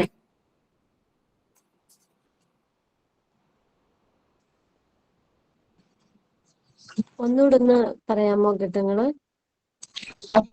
പ്രശ്നം അനുഭവപ്പെടൽ, പരികൽപ്പന രൂപീകരിക്കൽ, ആസൂത്രണം അഥവാ പ്രശ്ന പരിഹരണ രീതി, നിർവഹണം, അപഗ്രഥനം, നിഗമന രൂപീകരണം, റിപ്പോർട്ടിംഗ്. ടീച്ചറെ ആ pH വാല്യൂന്റെ ഒന്ന് പറയോ? ബ്ലഡിന്റെ എത്രയായിരുന്നു പറഞ്ഞത്? എന്താ ടീച്ചറെ? pH വാല്യൂ പറഞ്ഞില്ലേ, ജലത്തിന്റെ 7 ആണ്. ബ്ലഡിന്റെ പറഞ്ഞില്ലേ ടീച്ചറെ? 6.5. ടീച്ചർ ഇപ്പൊ ഇനി ഞാൻ ഈ പറയുന്ന ഒന്ന് ശ്രദ്ധിച്ചോളൂ. ടീച്ചർക്ക് എന്താ വേണ്ടതെന്ന് വെച്ചാൽ സാറിനൊരു മെസ്സേജ് ഇടും, സാർ എനിക്കത് ഇങ്ങോട്ട് അയക്കും, ഞാനത് തിരിച്ച് അതിന്റെ ആൻസർ അയച്ചു കൊടുത്തേക്കാവേ. പിന്നെ നോക്കിക്കേ, ഒരു 2 തവണ ചോദിച്ചിട്ടുള്ള ഒരു ക്വസ്റ്റ്യൻ ആണ്. ചരങ്ങളെ നിയന്ത്രിക്കൽ എന്ന് പറഞ്ഞിട്ടൊരു ഭാഗമുണ്ട്. അപ്പൊ നമുക്കറിയാം പ്രകാശ സംശ്ലേഷണം അല്ലെങ്കിൽ സസ്യത്തിന്റെ വളർച്ചയെ സഹായിക്കുന്ന ഘടകങ്ങളാണ് സൂര്യപ്രകാശം, ജലം, മണ്ണ്, വളം. ഇതൊക്കെ സസ്യത്തിന്റെ വളർച്ചയ്ക്ക് ആവശ്യമാണ്. ഇവയെ നമ്മൾ ചരങ്ങൾ എന്ന് വിളിക്കും. ചരങ്ങൾ എന്ന് വിളിക്കും. അത് 7.4 ആണെന്ന് ആരോ എഴുതിയിരിക്കുന്നു ടീച്ചർ. ഞാൻ ഇപ്പൊ വേറൊരു ഭാഗത്തേക്ക് വന്നപ്പോ ആ ഫിഗേഴ്സ് എല്ലാം പോയി. സസ്യവളർച്ചയെ സൂര്യപ്രകാശം, ജലം, മണ്ണ്, വളം മുതലായ ഘടകങ്ങൾ സ്വാധീനിക്കുന്നു. ഇവയെ നമ്മൾ ചരങ്ങൾ എന്ന് വിളിക്കും. അപ്പം ഈ സൂര്യപ്രകാശം സസ്യവളർച്ചയെ എങ്ങനെ സ്വാധീനിക്കുന്നു എന്ന് പഠിക്കുമ്പോൾ സൂര്യപ്രകാശത്തിന്റെ ലഭ്യതയ്ക്ക് മാത്രമേ വ്യത്യാസം വരൂ. ഇതിനെ പരീക്ഷണ ചരങ്ങൾ എന്ന് വിളിക്കുന്നു. മറ്റുള്ളവയെ നിയന്ത്രിത ചരങ്ങൾ എന്ന് വിളിക്കും. 2 ക്വസ്റ്റ്യൻ പേപ്പറിനകത്ത് ഈ ക്വസ്റ്റ്യൻ ചോദിച്ചിട്ടുണ്ട്. ഇത് മനസ്സിലായോ എന്താണെന്ന്? ഇല്ല ടീച്ചറെ. നോക്കിക്കേ, നിങ്ങൾ 2 കാര്യങ്ങൾ എഴുതിക്കോളൂ. പരീക്ഷണ ചരങ്ങൾ, നിയന്ത്രിത ചരങ്ങൾ. പരീക്ഷണ ചരങ്ങൾ, നിയന്ത്രിത ചരങ്ങൾ എന്നൊന്ന് എഴുതിയോ? യെസ്. അതിനകത്ത് ഇപ്പൊ വേറൊരു എക്സാമ്പിൾ ഞാൻ പറയാം. പ്രകാശ സംശ്ലേഷണത്തിന് വേണ്ടുന്ന സാധനങ്ങളാണ് സൂര്യപ്രകാശം, ജലം, കാർബൺ ഡൈ ഓക്സൈഡ്. സൂര്യപ്രകാശം, ജലം, കാർബൺ ഡൈ ഓക്സൈഡ്, ഹരിതകം. സൂര്യപ്രകാശം, ജലം, കാർബൺ ഡൈ ഓക്സൈഡ്, ഹരിതകം. ഈ 4 സാധനങ്ങൾ നമുക്ക് പ്രകാശ സംശ്ലേഷണത്തിന് ആവശ്യമാണ്. അപ്പൊ ഞാനിവിടെ ഒരു പരീക്ഷണം നടത്താൻ പോവുകയാണ്. പ്രകാശ സംശ്ലേഷണത്തിന് സൂര്യപ്രകാശം എസെൻഷ്യൽ ആണോ, വേണോ വേണ്ടയോ എന്ന് നിങ്ങൾ തന്നെ സ്കൂളിൽ നടത്തിയിട്ടുള്ള പരീക്ഷണമാണ്. അപ്പൊ ഞാൻ എന്ത് ചെയ്യും? ഈ സൂര്യപ്രകാശത്തിനെ കൊടുത്തുകൊണ്ടും കൊടുക്കാതെയും ഒക്കെ ഞാൻ പരീക്ഷണം നടത്തും, അല്ലെ? അപ്പൊ സൂര്യപ്രകാശം എന്താണ്? പരീക്ഷണ ചരമാണ്. ബാക്കി എല്ലാത്തിനും ഞാൻ എന്ത് ചെയ്യും? ആസ് യൂഷ്വൽ അതേപോലെ തന്നെ, ജലം അതേപോലെ തന്നെ കൊടുക്കുന്നു, കാർബൺ ഡൈ ഓക്സൈഡ് അതേപോലെ തന്നെ കൊടുക്കുന്നു, എല്ലാം അതേപോലെ തന്നെ കിട്ടത്തക്ക രീതിയിൽ പരീക്ഷണം ചെയ്യും. പക്ഷെ സൂര്യപ്രകാശത്തെ മാത്രം ഞാൻ എന്ത് ചെയ്യും? ഇലയുടെ ഒരു ഭാഗത്ത് ബ്ലാക്ക് പേപ്പർ ഒക്കെ ഒട്ടിച്ചു വെച്ചിട്ട് സൂര്യപ്രകാശം ഇലയ്ക്ക് കിട്ടാത്ത രീതിയിൽ വെച്ച് അങ്ങനെയൊക്കെ നമ്മൾ പരീക്ഷണങ്ങൾ ചെയ്തിട്ടുണ്ടാവും. അപ്പൊ ആ സൂര്യപ്രകാശം ഇവിടെ എന്തായി മാറി? പരീക്ഷണ ചരവും ബാക്കിയൊക്കെ എന്തായി മാറി? നിയന്ത്രിത ചരം അല്ലെങ്കിൽ കൺട്രോൾഡ് വേരിയബിളുമായിട്ട് മാറി. ഓക്കെ. പിന്നെ സയന്റിഫിക് ടെമ്പർ ഞാൻ പറഞ്ഞു. പിന്നെ നിങ്ങൾ ഈ ഗവേഷണ സ്ഥാപനങ്ങൾ അതൊക്കെ ഒന്ന് നോക്കിക്കോണം കേട്ടോ. ഗവേഷണ സ്ഥാപനങ്ങൾ ഏതൊക്കെയാണ് എന്നൊക്കെ ഉള്ളത് കേട്ടോ. അത് ഒന്ന് ജസ്റ്റ് ഒന്ന് നോക്കി വെച്ചോണം. ദിനങ്ങൾ നമ്മൾ പറഞ്ഞു. പിന്നെ ഒരു എന്താ പറയാ, ടാക്സോണമി ഓഫ് സയൻസ് എഡ്യൂക്കേഷൻ എന്ന് പറഞ്ഞൊരു ടാക്സോണമി ഓഫ് സയൻസ് എഡ്യൂക്കേഷൻ എഴുതിക്കോളൂ. ആ പേരൊന്ന് എഴുതിക്കോളൂ. Taxonomy for science education. Taxonomy for science education. അത് 2 പേരാണ്. McCormack. ഞാൻ വേണേ സ്പെല്ലിങ് പറയാം. Capital letter MC Mac. Capital letter MC Mac. CORMACK McCormack. CORMACK. Yager YAGER Yager. ഇത് പരീക്ഷയ്ക്ക് ചോദിച്ചിട്ടുണ്ട്. മാക്കോമാർക്കും യാജറും അവരാണ് എന്ത് കൊണ്ടുവന്നിരിക്കുന്നത്? Taxonomy for science education. Taxonomy for science education. അതിനകത്തില് വിജ്ഞാന മേഖല, പ്രക്രിയ മേഖല, സർഗാത്മക മേഖല, മനോഭാവ മേഖല, പ്രയോഗ മേഖല എന്നിങ്ങനെ 5 മേഖലകളുണ്ട്. ഈ ഓരോ മേഖലയ്ക്കും അതിൻ്റെതായ പ്രത്യേകതകളുണ്ട്. അപ്പൊ അത് നിങ്ങളോട് പരീക്ഷയ്ക്ക് ഇങ്ങനെ ചോദിക്കും. എന്താ പറയാ, നിങ്ങൾ കണ്ടിട്ടുണ്ടായിരിക്കും. ഇപ്പം സർഗാത്മക മേഖലയിൽ ഒന്നുകൂടെ പറയാം ടീച്ചറെ. വിജ്ഞാന മേഖല, പ്രക്രിയ മേഖല. ഇതിപ്പോ ഞാനിപ്പോ പറഞ്ഞാൽ നിങ്ങൾക്കത് ഇങ്ങനെ ഓർത്തി വെച്ചിരിക്കാൻ ബുദ്ധിമുട്ടാണ്. അതുകൊണ്ട് ഈ ഒരു ഭാഗവും ഞാനത് സാറിന് അയച്ചു കൊടുത്തേക്കാം. അപ്പൊ നിങ്ങൾക്ക് ഞാനതിന്റെ ഒരു നോക്കിക്കേ. മലിനജലം ശുദ്ധീകരിക്കുന്നതിനുള്ള നൂതനമായ ഒരു ഉപകരണം രൂപകൽപ്പന ചെയ്യുന്ന കുട്ടിയിൽ വികാസം പ്രാപിക്കുന്ന മേഖല ഏത്? കണ്ടോ, മലിനജലം ശുദ്ധീകരിക്കുന്നതിനുള്ള നൂതനമായ ഒരു ഉപകരണം രൂപകൽപ്പന ചെയ്യുന്ന കുട്ടിയിൽ വികാസം പ്രാപിക്കുന്ന മേഖല ഏത്? വിജ്ഞാന മേഖല, പ്രക്രിയ മേഖല, പ്രയോഗ മേഖല, സർഗാത്മക മേഖല എന്നാണ്. സർഗാത്മക മേഖലയാണ്. അപ്പൊ സർഗാത്മക മേഖലയുടെ പ്രത്യേകത എന്ന് പറയുന്നത് അതൊക്കെ തന്നെയാണ്. അതായത് നോക്കിക്കേ, മനോചിത്രങ്ങൾ രൂപവൽക്കരിക്കൽ, വസ്തുക്കളെയും ആശയങ്ങളെയും പുതിയ രീതിയിൽ ബന്ധിപ്പിക്കൽ, വസ്തുക്കൾക്ക് സാധാരണമല്ലാത്ത അല്ലെങ്കിൽ ബദൽ ഉപയോഗങ്ങൾ കണ്ടെത്തൽ, പ്രശ്നങ്ങൾക്കും പ്രഹേളികകൾക്കും ഉത്തരം കണ്ടെത്തൽ, ഭ്രമകൽപ്പനകൾ രൂപവൽക്കരിക്കൽ, ഉപകരണങ്ങളും യന്ത്രങ്ങളും ഡിസൈൻ ചെയ്യൽ, സ്വപ്നം കാണൽ. കണ്ടോ ഇവിടെ എന്താ ചോദ്യം ചോദിച്ചത്? മലിനജലം ശുദ്ധീകരിക്കാനുള്ള നൂതനമായ ഒരു ഉപകരണം രൂപകൽപ്പന ചെയ്യുന്ന കുട്ടി. കണ്ടോ, അപ്പം ഉപകരണം രൂപകൽപ്പന ചെയ്യുന്നത് എന്താണ്? സർഗാത്മക മേഖലയാണ്. അപ്പൊ ആ മേഖലകളിലെ സവിശേഷതകൾ ഒന്ന് മനസ്സിലാക്കി വെക്കുക കേട്ടോ. അതിനിടയ്ക്ക് ഒരു കാര്യം ചോദിച്ചോട്ടെ, അജിനോമോട്ടോയുടെ രാസനാമമാണ് മോണോസോഡിയം ഗ്ലൂട്ടമേറ്റ് എന്നാണ്. Monosodium glutamate.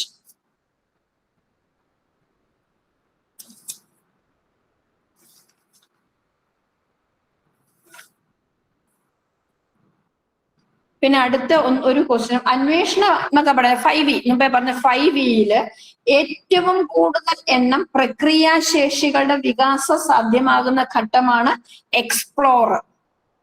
അന്വേഷണാത്മക പഠനത്തിൽ കൂടുതൽ എണ്ണം പ്രക്രിയാശേഷികളുടെ വികാസം സാധ്യമാകുന്ന ഘട്ടമാണ് എക്സ്പ്ലോർ.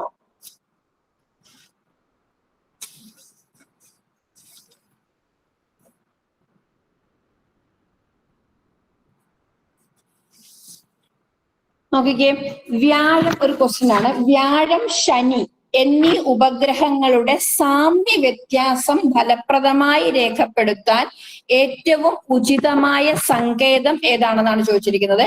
വ്യാഴം, ശനി എന്നീ ഉപഗ്രഹങ്ങളുടെ സാമ്യ വ്യത്യാസം ഫലപ്രദമായി രേഖപ്പെടുത്താൻ ഏറ്റവും ഉചിതമായ സങ്കേതം. ആശയ ചിത്രീകരണം, Venn diagram, flow chart, fishbone diagram. സാമ്യ വ്യത്യാസം വെൻ ഡയഗ്രാം കേട്ടോ. വെൻ ഡയഗ്രാം, സാമ്യ വ്യത്യാസങ്ങള് അറിയാമല്ലോ. വെൻ ഡയഗ്രാം നമ്മൾ രണ്ട് വട്ടം വരച്ചിട്ട് നടുക്ക് രണ്ടും കൂടെ ഓവർലാപ്പ് ചെയ്തിരിക്കുന്നു. ആ നടുക്ക് ഭാഗത്ത് നമ്മൾ അവ തമ്മിലുള്ള സാമ്യവും മറ്റു രണ്ടിടത്ത് അതിന്റെ വ്യത്യാസങ്ങളും കൊണ്ടുവരും. പിന്നെ 4ാം ക്ലാസ്സിലെ കുട്ടികൾക്ക് ശരിയായ രീതിയിൽ നിരീക്ഷണക്കുറിപ്പ് എഴുതാൻ സാധിക്കുന്നില്ല. ഇത് പരിഹരിക്കാൻ ഏറ്റവും അനുയോജ്യമായ പഠന തന്ത്രം ഏതാണ്? സർവേ, പ്രോജക്റ്റ്, കേസ് സ്റ്റഡി, ക്രിയാഗവേഷണം. ക്രിയാഗവേഷണമാണത്.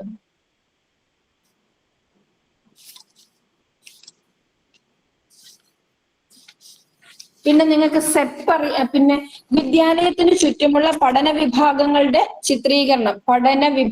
വിദ്യാലയത്തിന് ചുറ്റുമുള്ള പഠന വിഭാഗങ്ങളുടെ ചിത്രീകരണമാണ് ഓപ്ഷൻ എ, വിഭവ ഭൂപടമാണ്. നമ്മൾ സ്കൂളിന് ചുറ്റുമുള്ള എന്താ പറയുന്നത്, സസ്യജന്തുജാല ഇങ്ങനെയുള്ള എല്ലാ കാര്യങ്ങളെയും പറ്റി നമ്മൾ എന്താ പറയുന്നത്, സാമൂഹിക സ്ഥാപനങ്ങള് എന്നുവേണ്ട ഒരു സ്കൂളിന് ചുറ്റുമുള്ള എല്ലാ വിഭവങ്ങളെയും പറ്റി നമ്മൾ മനസ്സിലാക്കി അത് രേഖപ്പെടുത്തുന്നതാണ് വിഭവ ഭൂപടം എന്ന് പറയുന്നത് കേട്ടോ.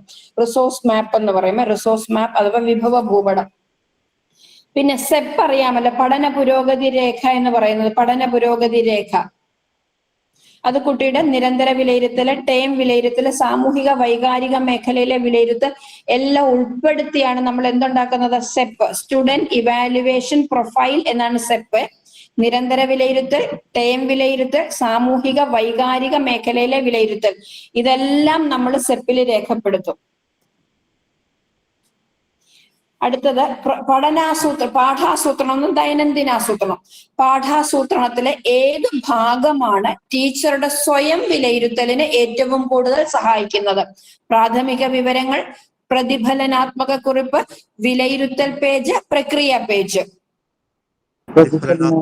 പ്രതിഫലനാത്മക കുറിപ്പാണ്, റിഫ്ലക്റ്റീവ് ജേർണലാണ്. എന്തോ student evaluation, SEP, student evaluation profile, പഠന പുരോഗതി രേഖ. എന്തൊക്കെയാന്ന് മുഴുവൻ കിട്ടിയില്ല ടീച്ചറെ. നിരന്തര വിലയിരുത്തൽ, ടേം വിലയിരുത്തൽ, സാമൂഹിക വൈകാരിക മേഖലയിലെ വിലയിരുത്തൽ. നിരന്തര വിലയിരുത്തൽ, ടേം വിലയിരുത്തൽ, സാമൂഹിക വൈകാരിക മേഖലയിലെ വിലയിരുത്തൽ. പിന്നെ നിങ്ങൾക്ക് വിലയിരുത്തൽ അറിയാമല്ലോ. അത് ഇന്നലെ പറഞ്ഞിട്ടുണ്ട് ടീച്ചറെ. ഓക്കെ. പിന്നെ വേറെ സ്റ്റുഡന്റ് ഇവാലുവേഷൻ പ്രൊഫൈലാണ്. ഇനി ഇവർക്കുണ്ടല്ലോ ടീച്ചറെ, എന്തോ ഇത്രയും. ഇനി ഇവർക്ക് എന്തെങ്കിലും ഡൗട്ട് ഉണ്ടെങ്കിൽ നമുക്കൊന്ന് ചോദിക്കാൻ സമയം കൊടുത്താലോ? ഓക്കെ ഓക്കെ സാർ, എനിക്ക് റെഫർ ചെയ്യേണ്ട കാര്യമാണെങ്കിൽ ഞാൻ റെഫർ ചെയ്തിട്ട് പറയാം സാറേ. അല്ലെങ്കിൽ നിങ്ങൾക്ക് ഇഞ്ചി പെരിനിയലാണോ അതോ ബൈനിയലാണോ? എന്ത് ടീച്ചറെ? ഇഞ്ചി ദ്വിവർഷിയാണോ അതോ ബഹുവർഷിയാണോ? ഇഞ്ചി പിന്നെ എന്താ പറയുന്നത്, 2 വർഷം ബൈനിയലാണ് ടീച്ചറെ. 1 വർഷം അത് വളരും. അതെ, ബൈനിയലാണ്. ഞാൻ KST പരീക്ഷ എഴുതിയപ്പോ അതിൽ പെരിനിയൽന്ന് കണ്ടു. ഒരു സംശയം വന്നുകൊണ്ട് ചോദിച്ചതാ. ബൈനിയലാണല്ലേ? ടീച്ചറെ, ഒരു വർഷം അത് KST വളരും. ക്വസ്റ്റ്യൻ പേപ്പറിനകത്ത് കുറെ ചോദ്യങ്ങൾ തെറ്റ് വന്നിട്ടുണ്ട്. നമ്മൾ ആ, ഇന്ന് കുറെ അപ്പൊ ബൈനിയലാണ്. അടുത്ത വർഷം അത് പൂത്തിട്ട് നശിച്ചു പോകും ടീച്ചറെ, നമ്മൾ കിളക്കാതിട്ടിരുന്നാൽ. ഞാനും പഠിച്ചത് അങ്ങനെയാണ്. പിന്നെ ഇതിൽ കണ്ടപ്പോ ഒരു സംശയം വന്നു. Okay teacher, thank you. അതുപോലെ ടീച്ചറെ ജീവികളും അവരുടെ ശ്വസനാവയവങ്ങളും ഒന്നയക്കണേ. എനിക്കൊന്നും മനസ്സിലായില്ല സാർ, ഒന്നുകൂടെ പറയൂ. ജീവികളും അവയുടെ ശ്വസനാവയവങ്ങള്, അതുപോലെ വിസർജനാവയവങ്ങൾ, അതുപോലെ ഇൻസിറ്റു കൺസർവേഷൻ, എക്സിറ്റു കൺസർവേഷൻ, ഇങ്ങനെയുള്ള ക്വസ്റ്റ്യൻ കാണും. In situ and ex situ. ഓക്കെ. ടീച്ചറെ, കൂർക്ക കാണ്ടാണോ വേരാണോ? ഭൂകാണ്ഡമാണ് ടീച്ചറെ കൂർക്ക, അല്ലേ? നേരത്തെ പറഞ്ഞത്